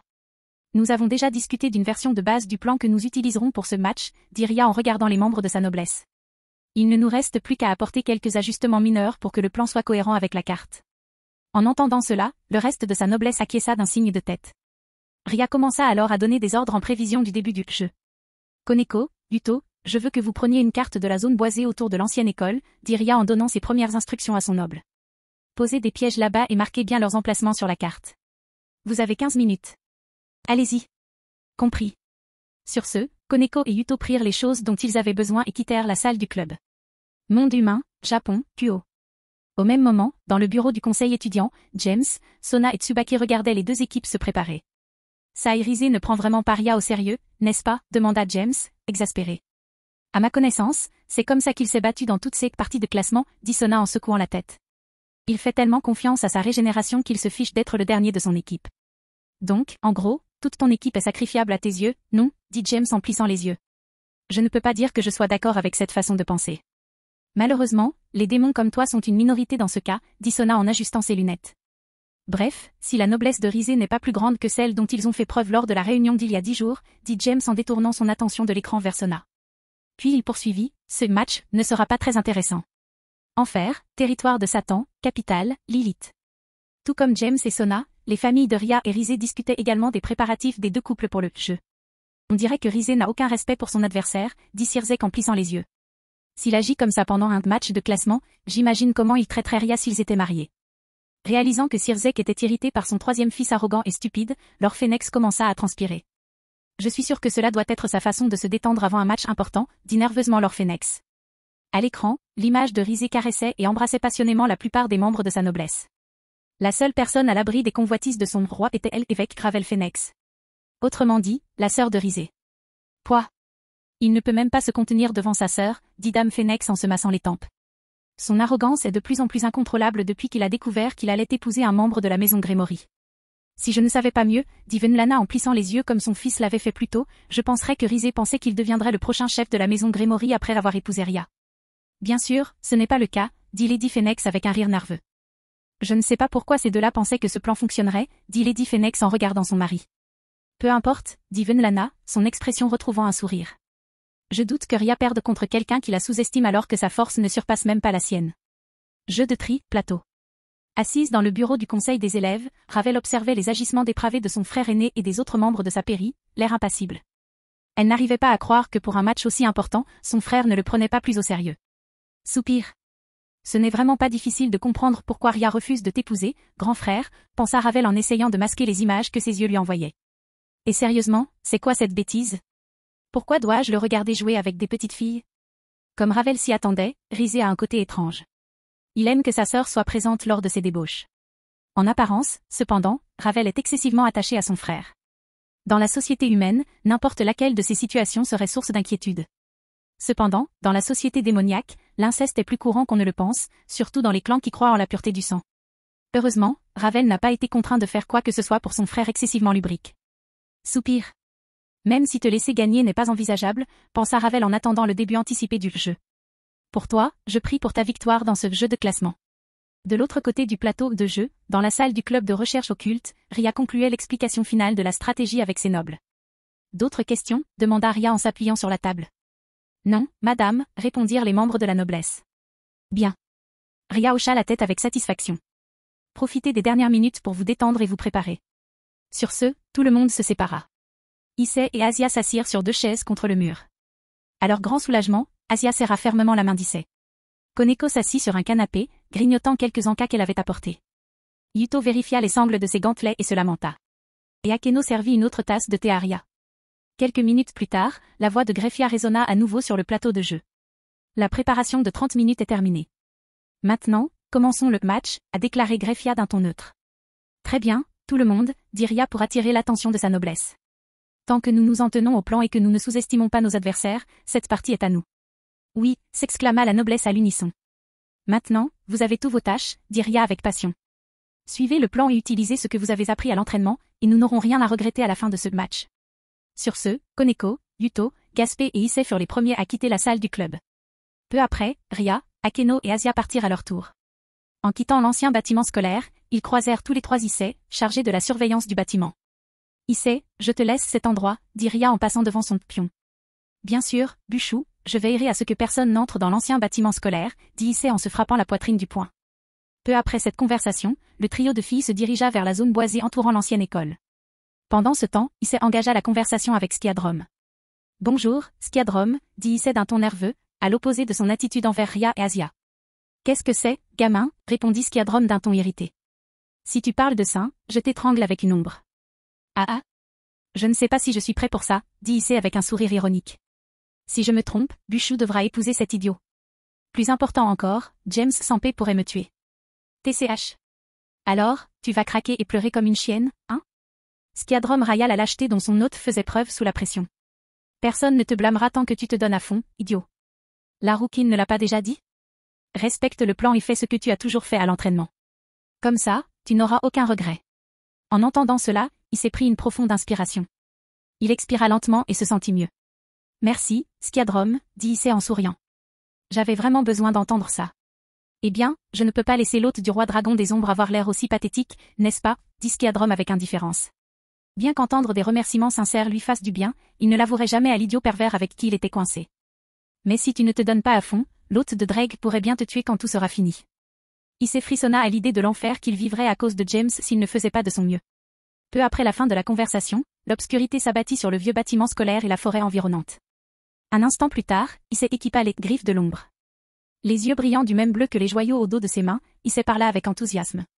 Je me demande combien de dames de risée tomberont dans mon ombre. Quelques instants avant qu'Issei n'équipe son Sacred Gear, Asia mit en pratique son entraînement des 10 derniers jours. Elle créa un brouillard sombre qui recouvrit l'ancien bâtiment scolaire et ses environs. Ses réserves d'énergie démoniaque étant très faibles, faute de temps pour les augmenter, elle en consacra plus de la moitié à ce sort. Bon travail, Asia, dit Ria, observant l'effet du sort d'Asia. Jade, merci. Jade, dit Asia en respirant lourdement. Combien de temps ce brouillard va-t-il durer, Asia-chan, demanda Akeno en frottant le dos fatigué de son élève de première année. Je pense qu'il faudra un peu moins de 6 heures, dit Asia avec incertitude. Et es-tu sûr de pouvoir encore effectuer la guérison si nécessaire, demanda Ria avec inquiétude. Oui, je n'ai aucun problème avec mes soins. Asia hocha la tête. Tant que j'ai le temps, je n'ai pas besoin d'utiliser d'énergie démoniaque pour soigner. Ajouter de l'énergie démoniaque renforce le pouvoir de soins crépusculaires. Je vois, c'est bien. Commença à répondre Ria, avant d'être interrompue par un rapport de l'émetteur-récepteur. Bushu, voici Gaspé, dit Gaspé d'un ton ferme et nerveux. L'ennemi a commencé à bouger. En entendant cela, Ria ne put s'empêcher de sourire. Puis elle prit la parole sur un ton agressif, transmettant son message à tous les membres de sa noblesse. D'accord, les gars, dit Ria avec enthousiasme. Il est temps de commencer la chasse. On va apprendre à Risée à nous sous-estimer. Chapitre 107, Risée contre Ria 3. Jeu de tri, plateau. Dispersés sur la carte, cachés dans l'ombre, se trouvaient de petites chauves-souris vampires noires aux yeux rouges brillants. Dans leurs yeux se reflétaient les silhouettes de plusieurs femmes sortant du nouveau bâtiment scolaire. Ils sont 4 à se diriger vers le gymnase. Une tour et 3 pions. Un groupe de 3 se dirige vers l'ancienne école, composée de 3 pions. Et un groupe de 6 se dirige vers le gymnase. Sur le terrain de sport, il y a 2 pions, une tour, 2 cavaliers et un fou. Bon travail, Gaspé. Continue de surveiller tes mouvements, nous serons bientôt en position, répondit Ria via l'émetteur-récepteur. Ok, répondit Gaspé nerveusement. Alors que les membres de la noblesse de Rizé se dirigeaient vers les lieux désignés, Ria et sa noblesse se déplaçaient également. Cependant, avant même leur arrivée, Gaspé avait déjà utilisé ses pouvoirs vampiriques pour se diviser en une volée de chauves-souris. Caché dans l'enceinte de l'école reconstituée, Gaspé put observer les mouvements de l'ennemi et les signaler au reste de sa noblesse. Pendant que Gaspé surveillait la noblesse de Rizé, Ria et Asia marchaient silencieusement vers le nouveau bâtiment scolaire. Malheureusement, ils devraient traverser le gymnase ou le terrain de sport pour y accéder. Tout le monde est en position, demanda Ria via l'émetteur-récepteur. Je suis prête, répondit Koneko rapidement et calmement. Je suis dans les coulisses de l'académie. Je suis aussi en position, dit Yuto calmement. Je ne suis pas sur le terrain de sport. Les 3 piétons viennent d'entrer dans le brouillard, a rapporté Gaspé. Issei, ne fais preuve d'aucune pitié, ordonna Ria. Oui, Bushu, répondit fermement Issei. Moi aussi, je suis en position, rapporta Akeno. Je suis juste à l'entrée arrière du gymnase. D'accord, Yuto, reste en position jusqu'à ce qu'Asia et moi arrivions, dit Ria en se dirigeant furtivement vers Yuto. Koneko, dès que l'équipe qui arrive vers toi entre dans l'arène, attaque à volonté. Akeno, dès que Koneko entre, prépare ton attaque. Compris, X3. Monde humain, Japon, QO. Rizé va perdre beaucoup de pièces, plus vite qu'il ne l'aurait jamais cru possible, a déclaré James en remettant sa tasse de thé sur sa soucoupe. Vu qu'il était censé être un joueur vétéran classé, je m'attendais à mieux, a déclaré Sona avec une pointe de déception. Je pensais pouvoir apprendre quelque chose de lui. Pourquoi, demanda James, incrédule. C'est toi qui as dit que Rizé ne comptait que sur sa régénération et n'avait pas d'autre stratégie de jeu, n'est-ce pas? Soupir. Je sais, dit Sona en soupirant avant de faire la moue. J'espérais juste que, vu l'importance de ce match, Rizé utiliserait son cerveau pour une fois. Sona, tes attentes sont trop élevées, dit James en s'approchant de Sona. Il la souleva ensuite de son siège et s'assit. Posant Sona sur ses genoux, James la prit dans ses bras et poursuivit sa conversation. On ne peut pas extraire du sang d'une pierre, et on ne peut pas s'attendre à ce que quelqu'un utilise son cerveau alors qu'il n'en a manifestement pas. Soupir.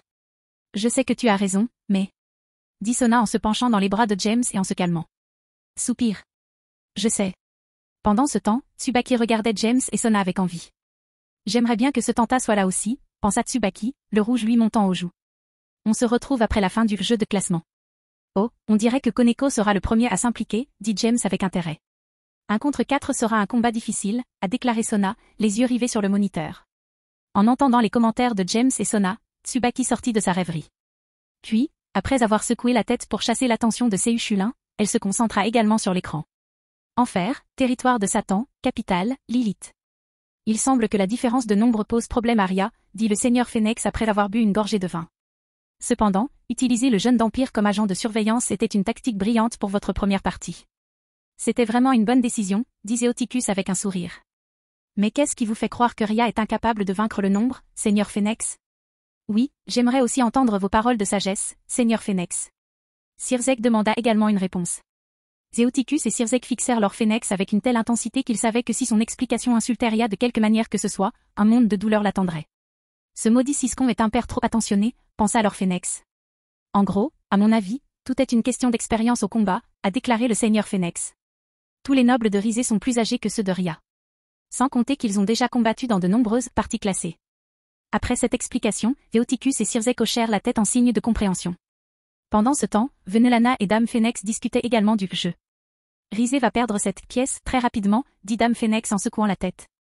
Je n'arrive pas à croire que nous n'ayons pas réussi à recueillir d'autres informations, si ce n'est que Ria est paresseuse dans son entraînement. Oh, alors tu admets ouvertement que la maison Phénix espionne la maison Grémory, demanda Venelana avec un sourire et les yeux plissés. Oh, s'il vous plaît, dit Dame Phénix en levant les yeux au ciel. Tout le monde pense que Ria n'est rien d'autre qu'une princesse gâtée qui a la chance de recruter des serviteurs. PFF. Il y a 4 ans, ça aurait été vrai, dit Venelana en souriant. Heureusement, un certain demi-démon a eu une bonne influence sur elle. Du moins après l'avoir giflé le jour de ses 14 ans. Et, tu parles de James Alavru, n'est-ce pas, demanda Dame Phénix, les yeux brillants. Qu'a fait ce garçon pour mériter une gifle de la princesse Grémory? Rien du tout, répondit Venelana en gardant son sourire. Ria avait complètement tort. Oh, maintenant je dois savoir ce qui s'est passé, dit Lady Phénix en s'inclinant devant Venelana. Eh bien, comme je l'ai dit, c'était le jour où James a eu 14 ans et... dit Venelana en racontant l'histoire. Jeu de tri, plateau. 3D, pion, de Rizé, les jumeaux, Ilénel, Mira et un tour Xulan, entrèrent prudemment dans la salle de sport. Soyez prudents, vous 3, dit Xulan en regardant par la porte principale du gymnase. Nous ne savons pas si nous sommes arrivés les premiers. Il faut faire attention aux pièges, au cas où. Compris, dirent les jumeaux à l'unisson. Compris, répondit également Mira positivement. Pendant ce temps, Koneko regardait les filles entrer dans le gymnase sur la pointe des pieds. Grâce au Sanjutsu qu'elle avait éveillé, Koneko pouvait se fondre dans l'énergie naturelle environnante. Ainsi, même si elle avait une vue dégagée sur les filles de Rise, elle ne pouvait pas sentir sa présence. Les jumelles à la tronçonneuse, la fille au bâton et la fille au kung-fu, pensa Koneko en associant les 4 filles aux informations que Ria avait fait mémoriser sur la noblesse de Rise. Sans ces deux-là avec leur tronçonneuse, je pourrais affronter les 4 en première ligne. Je suppose que je vais devoir d'abord éliminer les jumelles par une attaque surprise. Après avoir décidé d'éliminer les jumelles furtivement, Koneko sortit de sa cachette de l'autre côté du gymnase. Une minute plus tard, elle marchait derrière le groupe de 4. Avec Ilenel à l'arrière, le plan de Koneko devint beaucoup plus facile. Dès qu'elle fut assez proche des jumelles, et avant qu'elle puisse réagir, Koneko se baissa et frappa chaque fille à l'arrière du genou.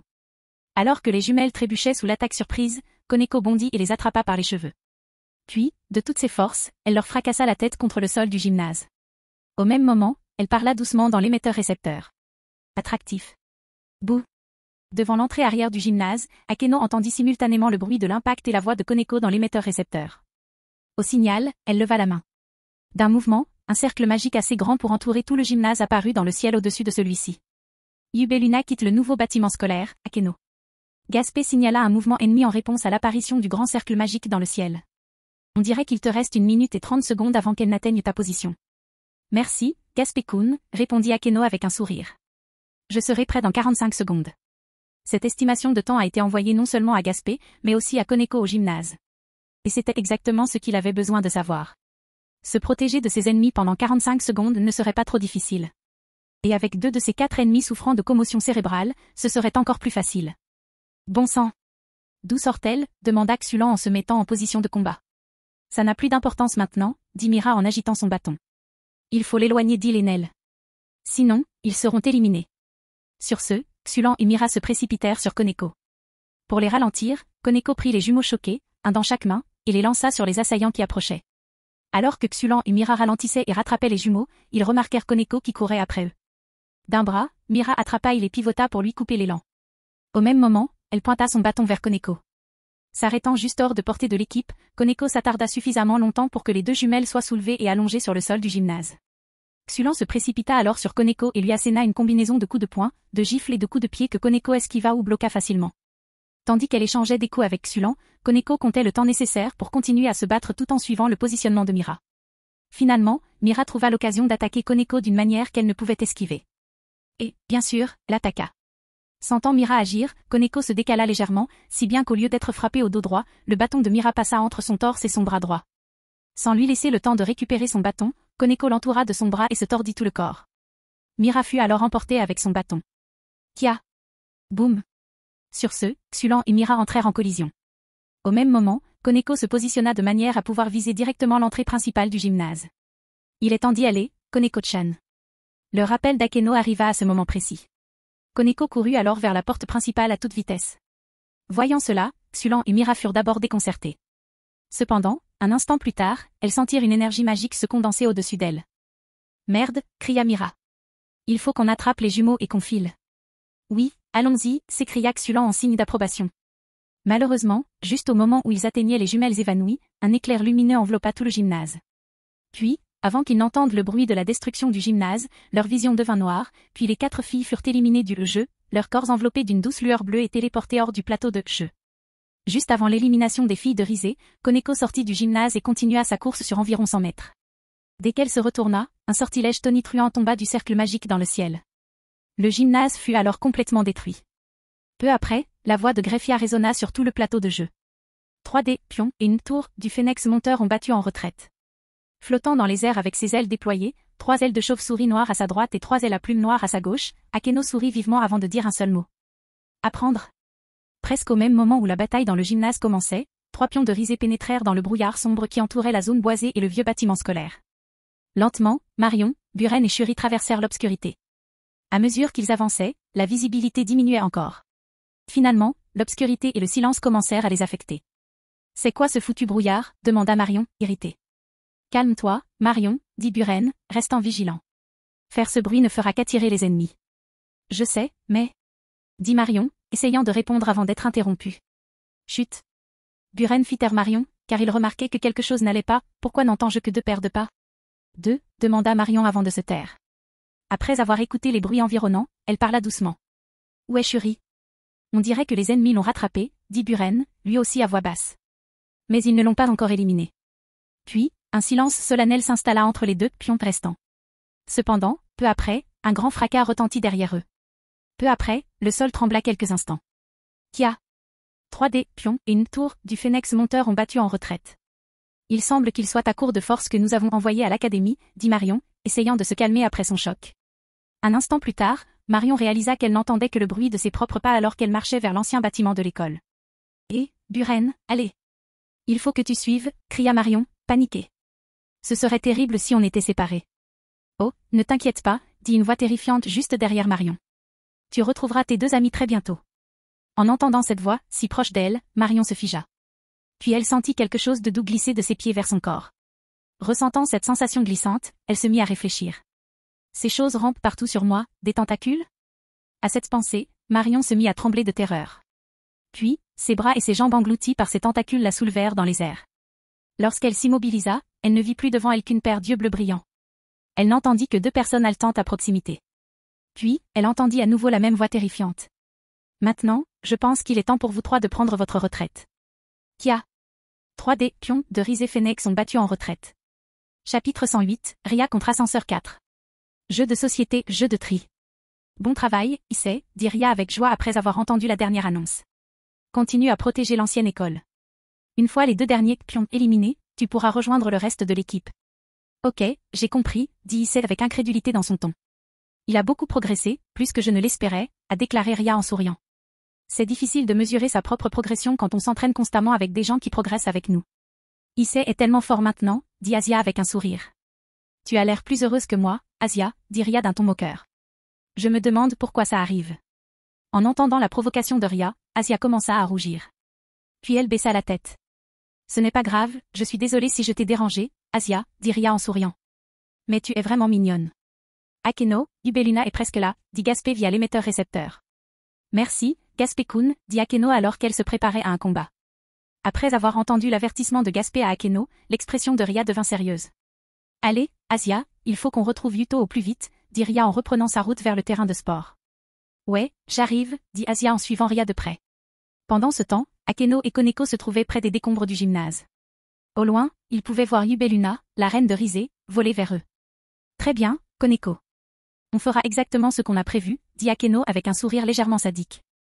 J'attirerai son attention. Quand l'occasion se présentera, frappe-la fort. En réponse, Koneko hocha simplement la tête. Puis, elle baissa la tête et se cacha derrière des débris plus gros, utilisant le Sanjutsu pour masquer sa présence. Au même moment, Akeno déploya ses ailes et s'envola à la rencontre de Yubeluna dans les airs. Ara, et moi qui pensais que tu passerais toute la partie à te faire tripoter par ton maître, dit Akeno, cachant un sourire narquois sous sa main. En tout cas, c'est ce que laissent entendre les rumeurs dans le monde souterrain. En entendant les moqueries d'Akeno, la colère de Yubeluna monta rapidement. Cependant, en tant que vétérante du jeu de classement, elle savait qu'il valait mieux ne pas s'emporter pour quelques mots. Elle décida donc de répondre par ses propres railleries. Une fois que ton maître aura épousé leur Rise, j'ai bien peur que le rôle que tu as décrit soit le tien, dit Yubeluna avec dédain. Fu. Akeno rit en se couvrant la bouche. Un conseil d'ami, ne laisse jamais mon homme t'entendre dire ça. Ton homme, demanda Yubeluna en haussant un sourcil. James Alavero, déclara fièrement Akeno. Si jamais je t'entendais dire ça, je te le paierais cher. HMPH. Juste un demi-démon, qu'a-t-il pu faire alors Rise, demanda Yubeluna avec dédain. Ne dis pas que je ne t'ai pas prévenu, dit Akeno avec un sourire en haussant les épaules. HMPH. Si le seigneur Rise veut quelque chose. Yubeluna commença à parler de Rise d'un ton fier. Malheureusement pour elle, elle fut brutalement interrompue. Boum. Ne dis pas de mal de James Nii, s'exclama Koneko avec colère. Il est bien meilleur que ce Yakitori. Tandis que Yubeluna parlait, Koneko perdit rapidement son sang-froid en l'entendant dire du mal de James. Mais le plan ne se déroula pas exactement comme prévu. Koneko en profita pour attaquer Yubeluna tandis qu'Akeno attirait son attention. Or, l'attaque surprise de Koneko était censée se produire pendant qu'Akeno et Yubeluna se battaient. Je suppose que c'est une façon de parer à une attaque surprise, dit Akeno en regardant Yubeluna, qui gisait maintenant dans un cratère créé par l'impact du coup au sol. Personne n'a le droit de dire du mal de James Nii. HMPH, dit tristement Koneko avant de tourner la tête, comme si regarder Yubeluna l'agaçait. Très bien, ton rôle dans ce combat est terminé, Koneko, dit Akeno en riant. Il est temps pour toi de rejoindre les autres. Hochant la tête, Koneko regarda une fois de plus Yubeluna blessée avant de courir vers le terrain de sport. Peu après, Akeno et Koneko sentirent un mouvement venant du fond du cratère. Cependant, Koneko ne s'arrêta pas. Quelques instants plus tard, Yubeluna s'envola dans les airs. Le dégoût évident dans le regard, Yubeluna suivit Koneko du regard. « Je te suggère de faire attention à l'adversaire en face de toi, » dit Akeno avec un sourire. En entendant cela, Yubeluna tourna son attention vers Akeno et parla d'un ton clairement mécontent. En utilisant une attaque sournoise, je vois que tout ceci n'est que Ria Gremory et sa noblesse, dit Yubeluna avec dédain. Oh là là, la marmite a traité la marmite de noir avec tant de dédain, dit Akeno avec une expression faussement surprise. Tu nous combats tous les 7, 16 au total, et tu nous fais passer pour des gens sans honneur. Je crois que le dicton est vrai. Tel maître, tel serviteur, hein? Assez. Il est temps de mettre fin à cette farce, dit Yubeluna avec colère. Et c'est ainsi que commença le combat aérien entre les reines. L'échange de magie fut éblouissant. Tandis qu'Akeno n'utilisait que sa magie du tonnerre, Yubeluna utilisait ce qu'elle appelle la magie d'explosion. Cette puissante forme de magie lui a valu le surnom de reine des bombes, qu'elle n'apprécie guère. Monde humain, Japon, Kuo. Il semble que les mots de Yubeluna aient vraiment mis Koneko en colère, a déclaré Sona, surprise par la force derrière l'attaque sournoise du chat à fourrure blanche. Oui, répondit James avec un sourire. Plus important encore, cela a dû forcer Yubeluna à utiliser l'une des 2 larmes de Phénix assignées à l'équipe. C'est vrai, dit Sona en ajustant ses lunettes. Elle ne peut plus se battre à ce niveau après avoir reçu un coup pareil. C'est vrai. La vraie question est, qui a la 2e larme de Phénix, demanda James en lui caressant le menton. En effet, dit Sona en hochant la tête. Enfer, territoire de Satan, capitale, Lilith. Après avoir vu que Rizé avait déjà perdu 7 de ses pièces, Lord Phénix était incrédule. Comment sa noblesse est-elle si forte, se demandait Lord Phénix en regardant le match de classement entre son 3e fils et l'héritière de la maison Gremory. Nos rapports ne disent-ils pas qu'elle et sa noblesse ne s'entraînent presque jamais? C'est ridicule. En voyant l'expression amère du seigneur Phénix, Zéoticus et Sirzek devinèrent approximativement ce qu'il pensait. Voir son air consterné après avoir utilisé le conseil pour faire pression sur la maison Gremory afin qu'elle l'épouse lui procurait un sentiment de catharsis. On dirait que Ria a beaucoup grandi depuis son arrivée dans le monde des humains, dit Zéoticus avec un sourire fier aux lèvres. Oui, papa, il semble qu'une dose de responsabilité lui ait fait du bien, a déclaré Sirzek avec un sourire tout aussi fier sur son visage. En entendant la moquerie dans le ton de Zéoticus et Sirzek, Lord Phénix eut plus de mal à contrôler ses émotions. Calme-toi, se répétait sans cesse Lord Phénix. Même s'ils parviennent à vaincre ces filles inutiles, il est impossible de vaincre la lignée Phénix. Pendant ce temps, Dame Phénix était elle aussi impressionnée par la noblesse de Ria. Sa performance était tout simplement merveilleuse, compte tenu de sa première partie classée. Je dois dire que ce sont des jeunes vraiment talentueux, dit Lady Phénix en souriant. Où Ria a-t-il trouvé tous ces enfants talentueux?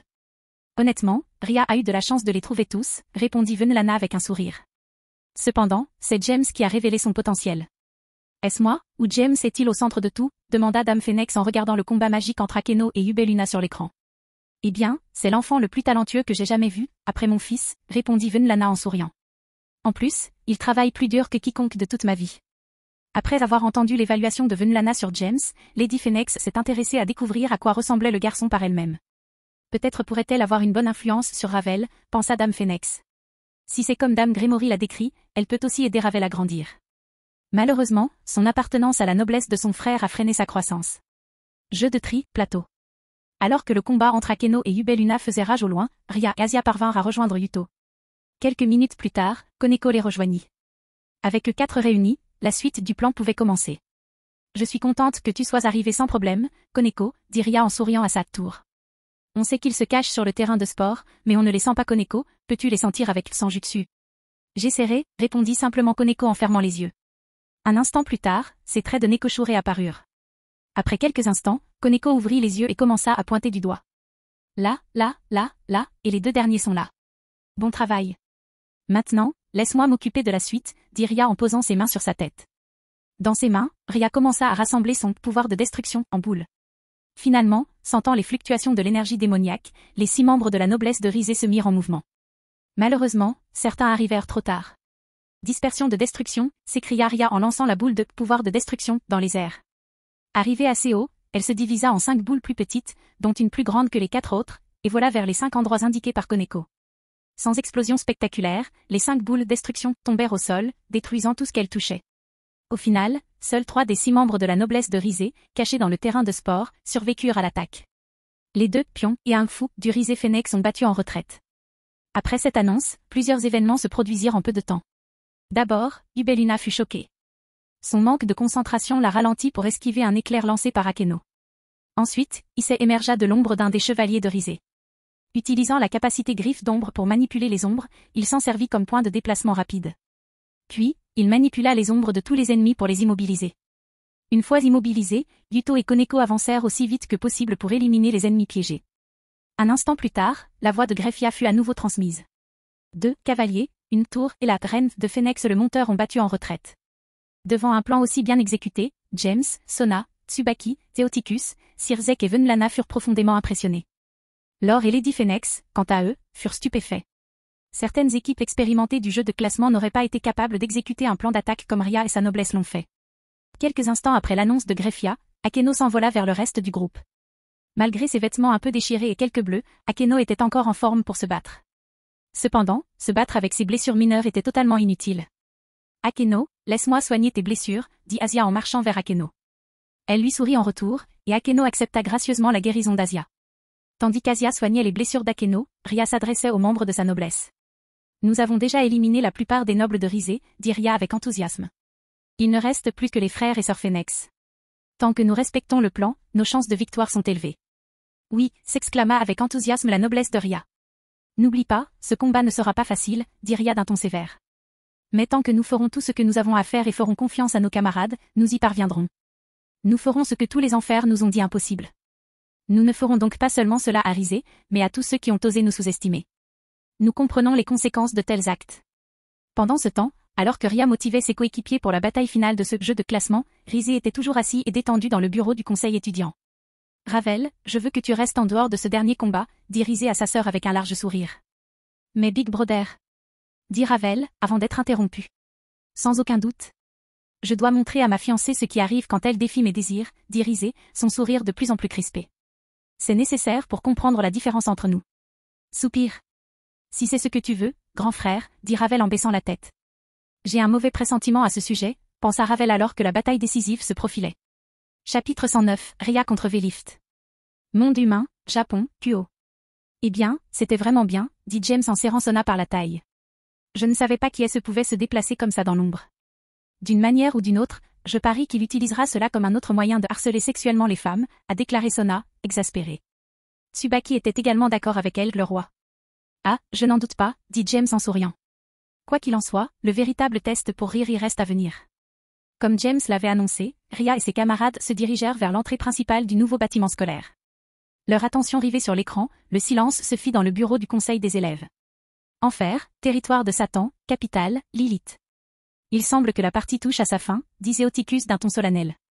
Bien que Ria ait bien joué jusqu'ici, le plus dur l'attend encore. C'est vrai, la régénération ultra rapide du clan Phénix est redoutable, dit le seigneur Phénix avec un sourire suffisant. Il faudrait une puissance de feu colossale pour vaincre Rise. Ce serait vrai en temps normal, dit Sirzek avec un sourire. Mais Ria possède le pouvoir de destruction, ou l'avez-vous oublié, seigneur Phénix? J'admets que le pouvoir de destruction est une capacité puissante, dit Lord Phénix d'un ton sérieux. Mais vous n'essayez tout de même pas de dire que Ria a la même capacité à gérer cela que vous? Oh, certainement pas, dit fièrement Sirzek. Mais elle est bien plus compétente que tu ne le penses. De l'autre côté de la pièce, Venelana et Lady Phénix discutaient également de la bataille à venir.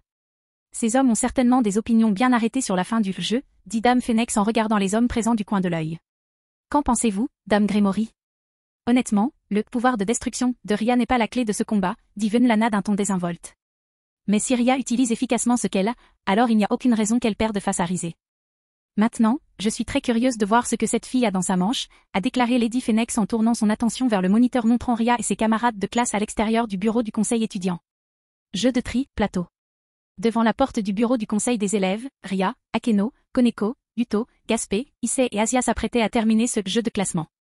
Prenant une grande inspiration, Ria tenta de se calmer.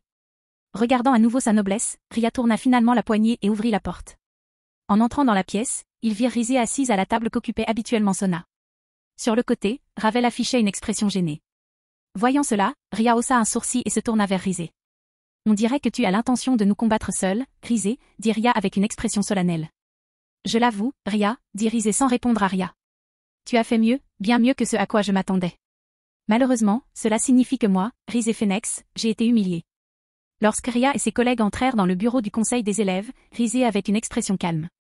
Cependant, À mesure qu'il parlait, son expression et son ton devenaient de plus en plus colériques. Il hurla presque sa dernière phrase. Pour m'avoir humilié, Rizé Phénix, je vais devoir te montrer ta place. Sur ce, Rizé libéra sa puissance démoniaque. Se couvrant des flammes qui caractérisaient son clan, Rizé lança à Ria un regard furieux. La malice qu'il dégageait était presque palpable. Cependant, quelqu'un semblait s'en moquer. Tu parles trop, dit Koneko en apparaissant devant Rizé, la main droite penchée en arrière et recouverte de sanjutsu. De plus, Koneko attaqua sous sa forme adulte. Les oreilles tremblantes et les deux queues fendant l'air, elle assena un coup dévastateur au sternum de Rizé. Boum. Oh. Boum. Avant que quiconque puisse réagir, le coup de poing de Koneko atteignit Rizé, l'envoyant valser. Il s'écrasa ensuite contre le mur derrière lui en vomissant du sang. Finalement, un troisième bruit d'impact se fit entendre. Probablement celui de Ria touchant le sol. Koneko, bon travail, dit Ria en souriant. Voir Ria se faire battre ainsi était satisfaisant. Combien de temps encore parviendras-tu à maintenir cette forme? 3 minutes, Bushu, répondit Koneko en gardant ses sens concentrés sur Rizé. Très bien, je veux que tu fasses le plus de dégâts possible en 3 minutes, dit Ria en hochant la tête. Je suis sûr que tu n'as pas besoin que je te rappelle quoi faire. Je comprends, Bushu, dit Koneko avant de traverser le mur créé par Rizé. Sautant dans la cour de l'académie, Koneko arriva juste à temps pour voir le Rizé furieux debout dans le petit cratère qu'il avait créé lorsqu'il avait heurté le sol.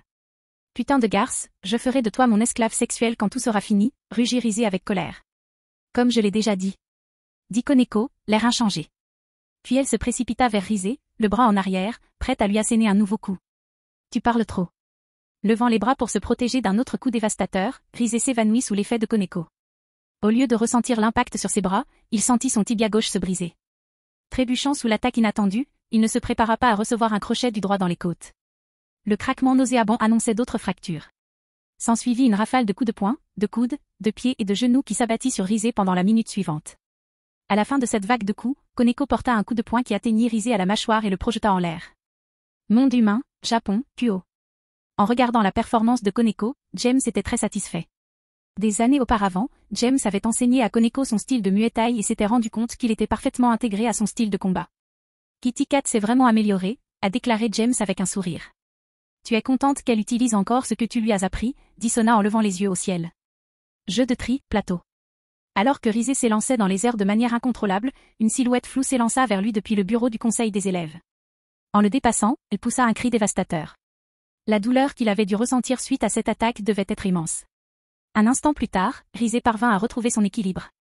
Les ailes uniques de l'oiseau de feu du clan Phénix déployées dans son dos, son regard menaçant était fixé sur Koneko et Yuto. Un instant plus tard, il réalisa qu'il ne se régénérait pas aussi vite qu'il le devrait. Mais qu'est-ce que vous m'avez fait, tous les deux, s'écria Rizé avec colère. Bien qu'aucun d'eux ne réagisse, ils étaient tous deux satisfaits des dégâts infligés à Rizé. À chaque coup porté par Koneko, elle ralentissait la circulation de l'énergie vitale de Rizé dans son corps. Bien qu'elle ne maîtrise pas encore totalement cette technique, Koneko a découvert que la manipulation de l'énergie vitale est l'une des compétences clés d'un praticien de Sanjutsu lors de son entraînement auprès de Shuna. Yuto, quant à lui, a créé une paire d'épées démoniaques avec son Sacred Gear, Sword Burst. La première possédait l'attribut démoniaque d'un extincteur de flammes. La seconde a été créée pour absorber les vents démoniaques. L'idée de ces épées lui est venue des premières paroles de Rizé lors de sa téléportation au club ORC 10 jours plus tôt. Tu ne veux pas parler, dit Rizé avec colère, se sentant insulté. Quand vous serez mes esclaves, je vous forcerai à me parler. Sur ces mots, Rizé créa une flamme rouge or dans sa paume droite. Il joua ensuite contre Koneko et Yuto. Utilisant son épée démoniaque anti-flamme, Yuto se plaça devant Koneko et se défendit contre l'attaque. Dès que les flammes s'éteignirent, Koneko se précipita devant Yuto et lança une nouvelle salve d'attaque contre Rizé, assommé. Comment ce démon inférieur se protège-t-il de mes flammes, se demanda Rizé en tentant sans succès de se défendre contre les attaques de Koneko. Ah. De plus, tout en se défendant contre Koneko, Yuto attaquait Rizé depuis son angle mort dès que l'occasion se présentait. Ainsi, Rizé fut vaincu à sens unique pendant 1 minute et demie supplémentaire. Finalement, Koneko et Yuto battirent en retraite face à Rizé vaincu. Malheureusement, Koneko n'était pas en meilleure forme que Rizé. Brûlé par les flammes qui l'entouraient, Koneko n'avait d'autre choix que de subir des dégâts à chaque coup. Yuto, quant à lui, n'était pas trop gravement blessé. Son endurance était au contraire fortement diminuée. Grâce à la différence de force, Rizé parvint à briser certaines de ses créations d'épées démoniaques. Et la dépense d'endurance nécessaire pour créer et recréer ses épées lors de combats intenses pesait lourdement sur son endurance. En plus des coups reçus, Rizé remarqua que sa régénération avait encore ralenti. De plus, chaque blessure nécessitait davantage d'énergie démoniaque. Après avoir réalisé cela, la confusion et la colère de Rizé montèrent en flèche. Pendant la pause du combat, Ria, Akeno, Gaspé, Issei et Asia se sont approchés de leurs camarades. Vous avez tous les deux bien agi, mes belles servantes, dit Ria avec un sourire sincère et joyeux. Vous pouvez vous reposer pour l'instant. Laissez-nous nous occuper du reste. Oui, Buchou. Asia s'est alors approchée de Koneko et Yuto pour soigner leurs blessures. Concentre-toi d'abord sur Koneko, Asia, dit Yuto en souriant tandis qu'Asia s'approchait. Ces brûlures doivent être soignées. Elles sont bien plus graves que celles que j'ai reçues avec mes épées brisées. D'accord, Koneko, tu devrais t'asseoir, dit Asia en activant son Sacred Gear, Twilight Hill. Maintenant, Rise, dit Ria en tournant son attention vers son adversaire. Je pense qu'il est temps d'en finir. Même après tout ça, tu n'as pas réussi à me vaincre, Ria, dit Rise avec colère en fusillant Ria du regard. Qu'est-ce qui te fait croire que tu pourrais me battre maintenant? Waouh, cet idiot se vante d'avoir survécu à 2 démons de niveau intermédiaire, dit Issei d'un ton moqueur. Je suis sûr que tu te sens tout aussi impressionnant. La colère grandissante face aux moqueries d'Issei, Rise déploya à nouveau ses ailes. Puis, il s'éleva dans les airs et libéra son énergie démoniaque. Cependant, avant qu'il puisse attaquer, une salve de boules de destruction jaillit de Ria. Bien qu'elles ne l'atteignirent pas toutes, Rise constata que chaque boule était bien plus puissante qu'il ne l'avait imaginé. Heureusement, il n'eut pas à en subir beaucoup directement. Dès la fin de la salve, Rise releva fièrement la tête. Quelle déception, Ria, dit Rise avec condescendance. Pensez que tu t'es trompé tant de fois à une telle distance. Il ne fallut pas longtemps à Rise pour comprendre que quelque chose n'allait pas. En regardant la noblesse de Ria, il comprit que leur regard n'était pas braqué sur lui. Ils étaient plutôt fixés sur le ciel qui les entourait. Tournant la tête pour voir ce qui attirait leur attention, Rise pâlit en constatant que toutes les boules de destruction qui ne l'avaient pas atteint l'entouraient désormais. Oh merde, dit Rise d'un ton désespéré. Applaudir. Destruction de la zone infernale, cria Ria en frappant dans ses mains. Sous les applaudissements, toutes les boules de destruction autour de Rise se mirent à converger vers lui.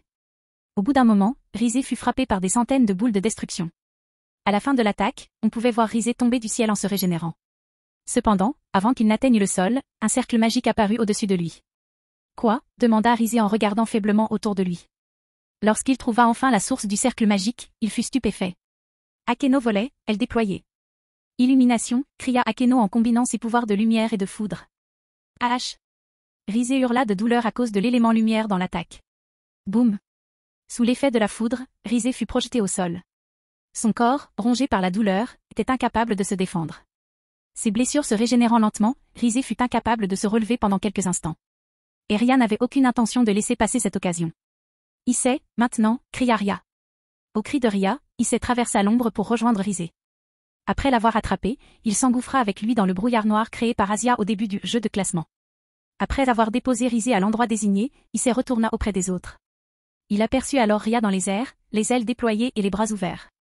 Dans chaque main se trouvait une balle de pouvoir de destruction, de la taille d'un ballon de basket. Puis, elle joignit ses mains devant elle, combinant les 2 balles de destruction en une seule, les bras pointés vers l'endroit où Issei avait déposé Rise.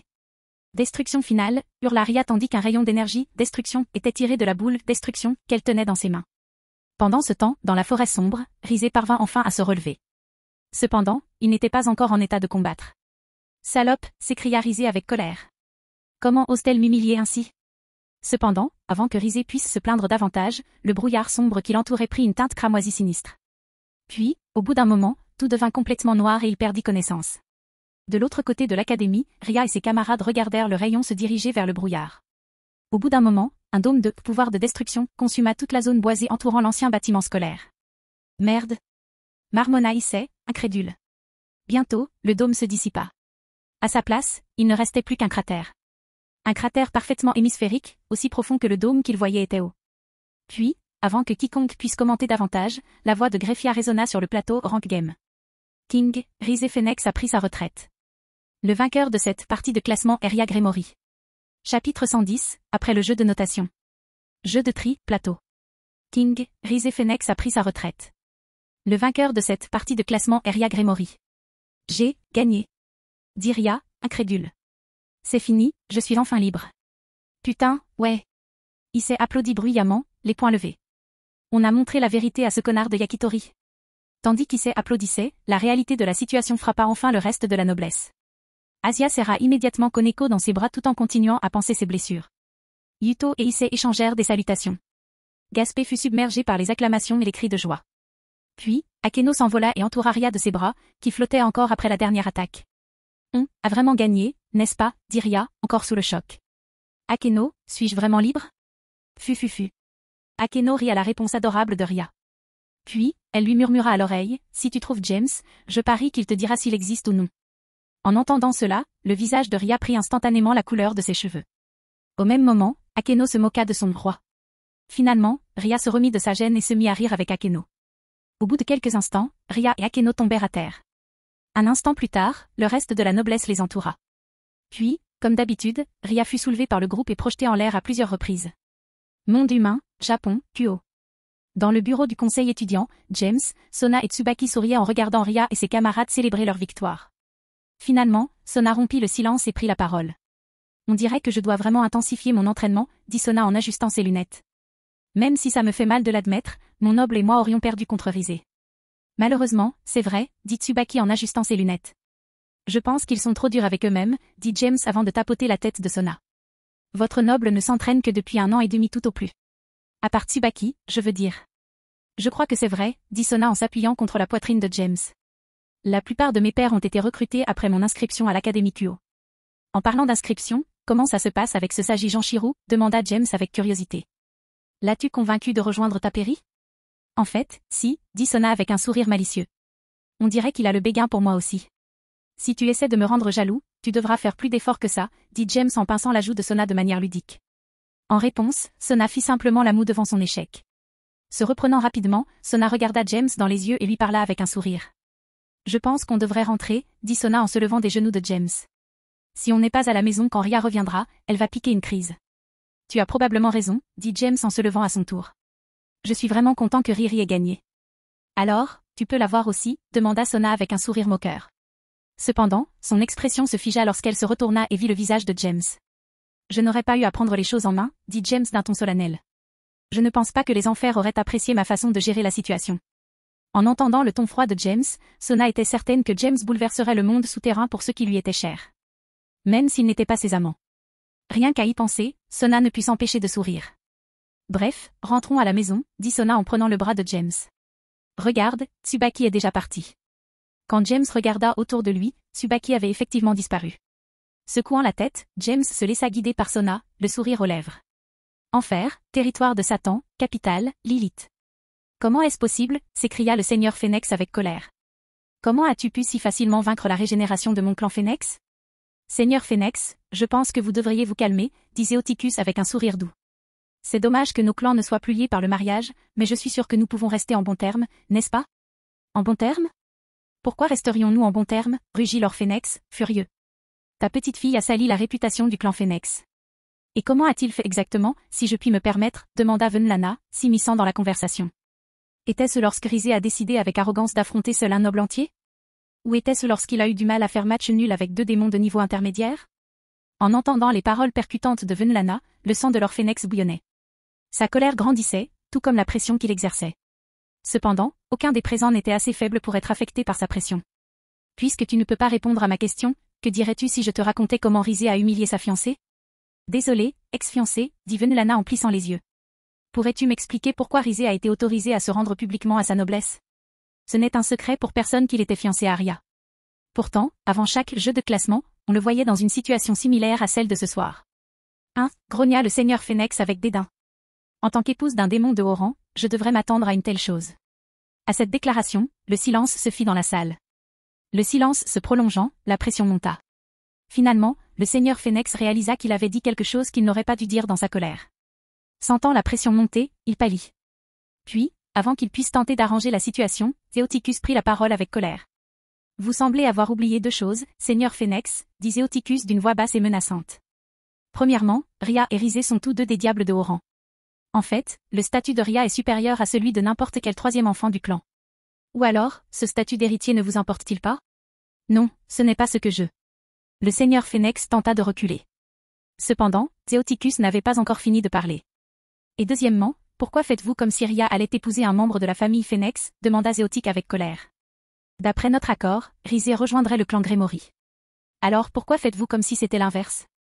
Sur ce, une sueur froide perla sur le front et le dos du seigneur Phénix. De plus, les regards hostiles de Zéoticus, Venlana et Sirzek lui donnèrent envie de rentrer chez lui immédiatement. PFF. Tant que Rizé ne cause pas de problème en annulant le rendez-vous de demain, on peut laisser tomber, dit Zéoticus tristement. Puis il se tourna vers sa femme et prit la parole. Allez, Lana, félicitons Rhea pour son excellent travail. Oui, allons-y, dit Venlana avec un sourire.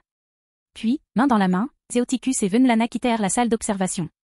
J'ai peut-être été renvoyé du clan Grémory sur le papier, dit calmement Sirzek après avoir salué ses parents avec un sourire. Puis, se tournant vers le seigneur Phénix, il poursuivit, mais crois-tu vraiment que je resterai les bras croisés à regarder ma famille souffrir? Surtout Riatan. Crois-tu vraiment que Rizé aurait survécu après avoir fait ce qu'il avait prévu de faire à ma sœur? En entendant la colère dans la voix de Sirzek, le seigneur Phénix ne put s'empêcher de trembler de peur. La peur de ce qui aurait pu arriver à la maison Phénix si son plan insensé avait fonctionné. Je n'aurais même pas eu besoin d'agir pour faire disparaître Rizé, dit doucement Sirzek en s'éloignant du couple Phénix. Il aurait disparu juste après la fin du jeu de classement si Rizé avait gagné. Après tout, James ne l'aurait jamais laissé faire du mal à Ria. En entendant cela, Lord Phénix retrouva une partie de son arrogance. HMPH. Insinuez-vous qu'un sang mêlé pourrait faire quoi que ce soit à mon fils, demanda Lord Phénix d'un ton qui trahissait son profond ressentiment. En entendant cela, Sirzek jeta un coup d'œil au seigneur Phénix. Puis, il détourna le regard et reprit la parole. James Alavru, 18 ans, niveau maximum, déclara calmement Sirzek. Après avoir laissé le temps à Lord Phénix de digérer cette information, Sirzek poursuivit, alors oui, je crois que James ne pourrait pas faire quelque chose à son fils. Je doute qu'il tienne plus de 3 minutes. Lord Phénix se figea un instant en entendant ses soupçons sur James.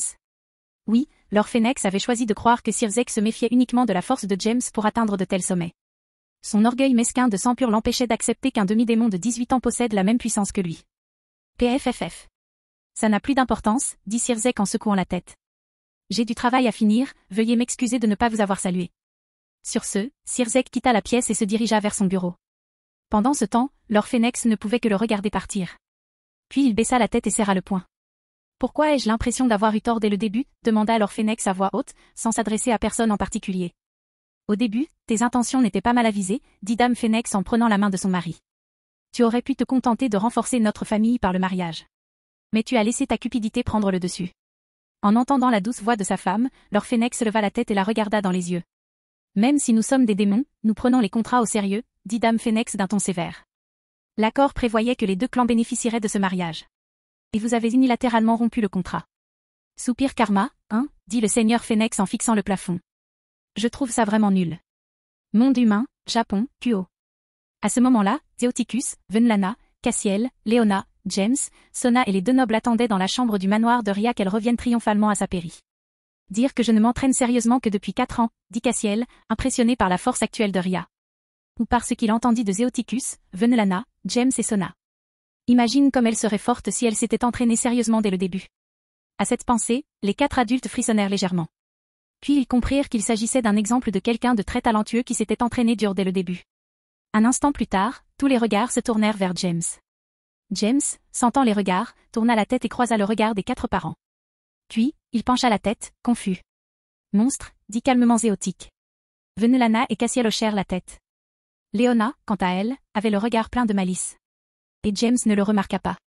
Puis, avec un ton de pitié, elle se jeta dans les bras de sa mère et sanglota.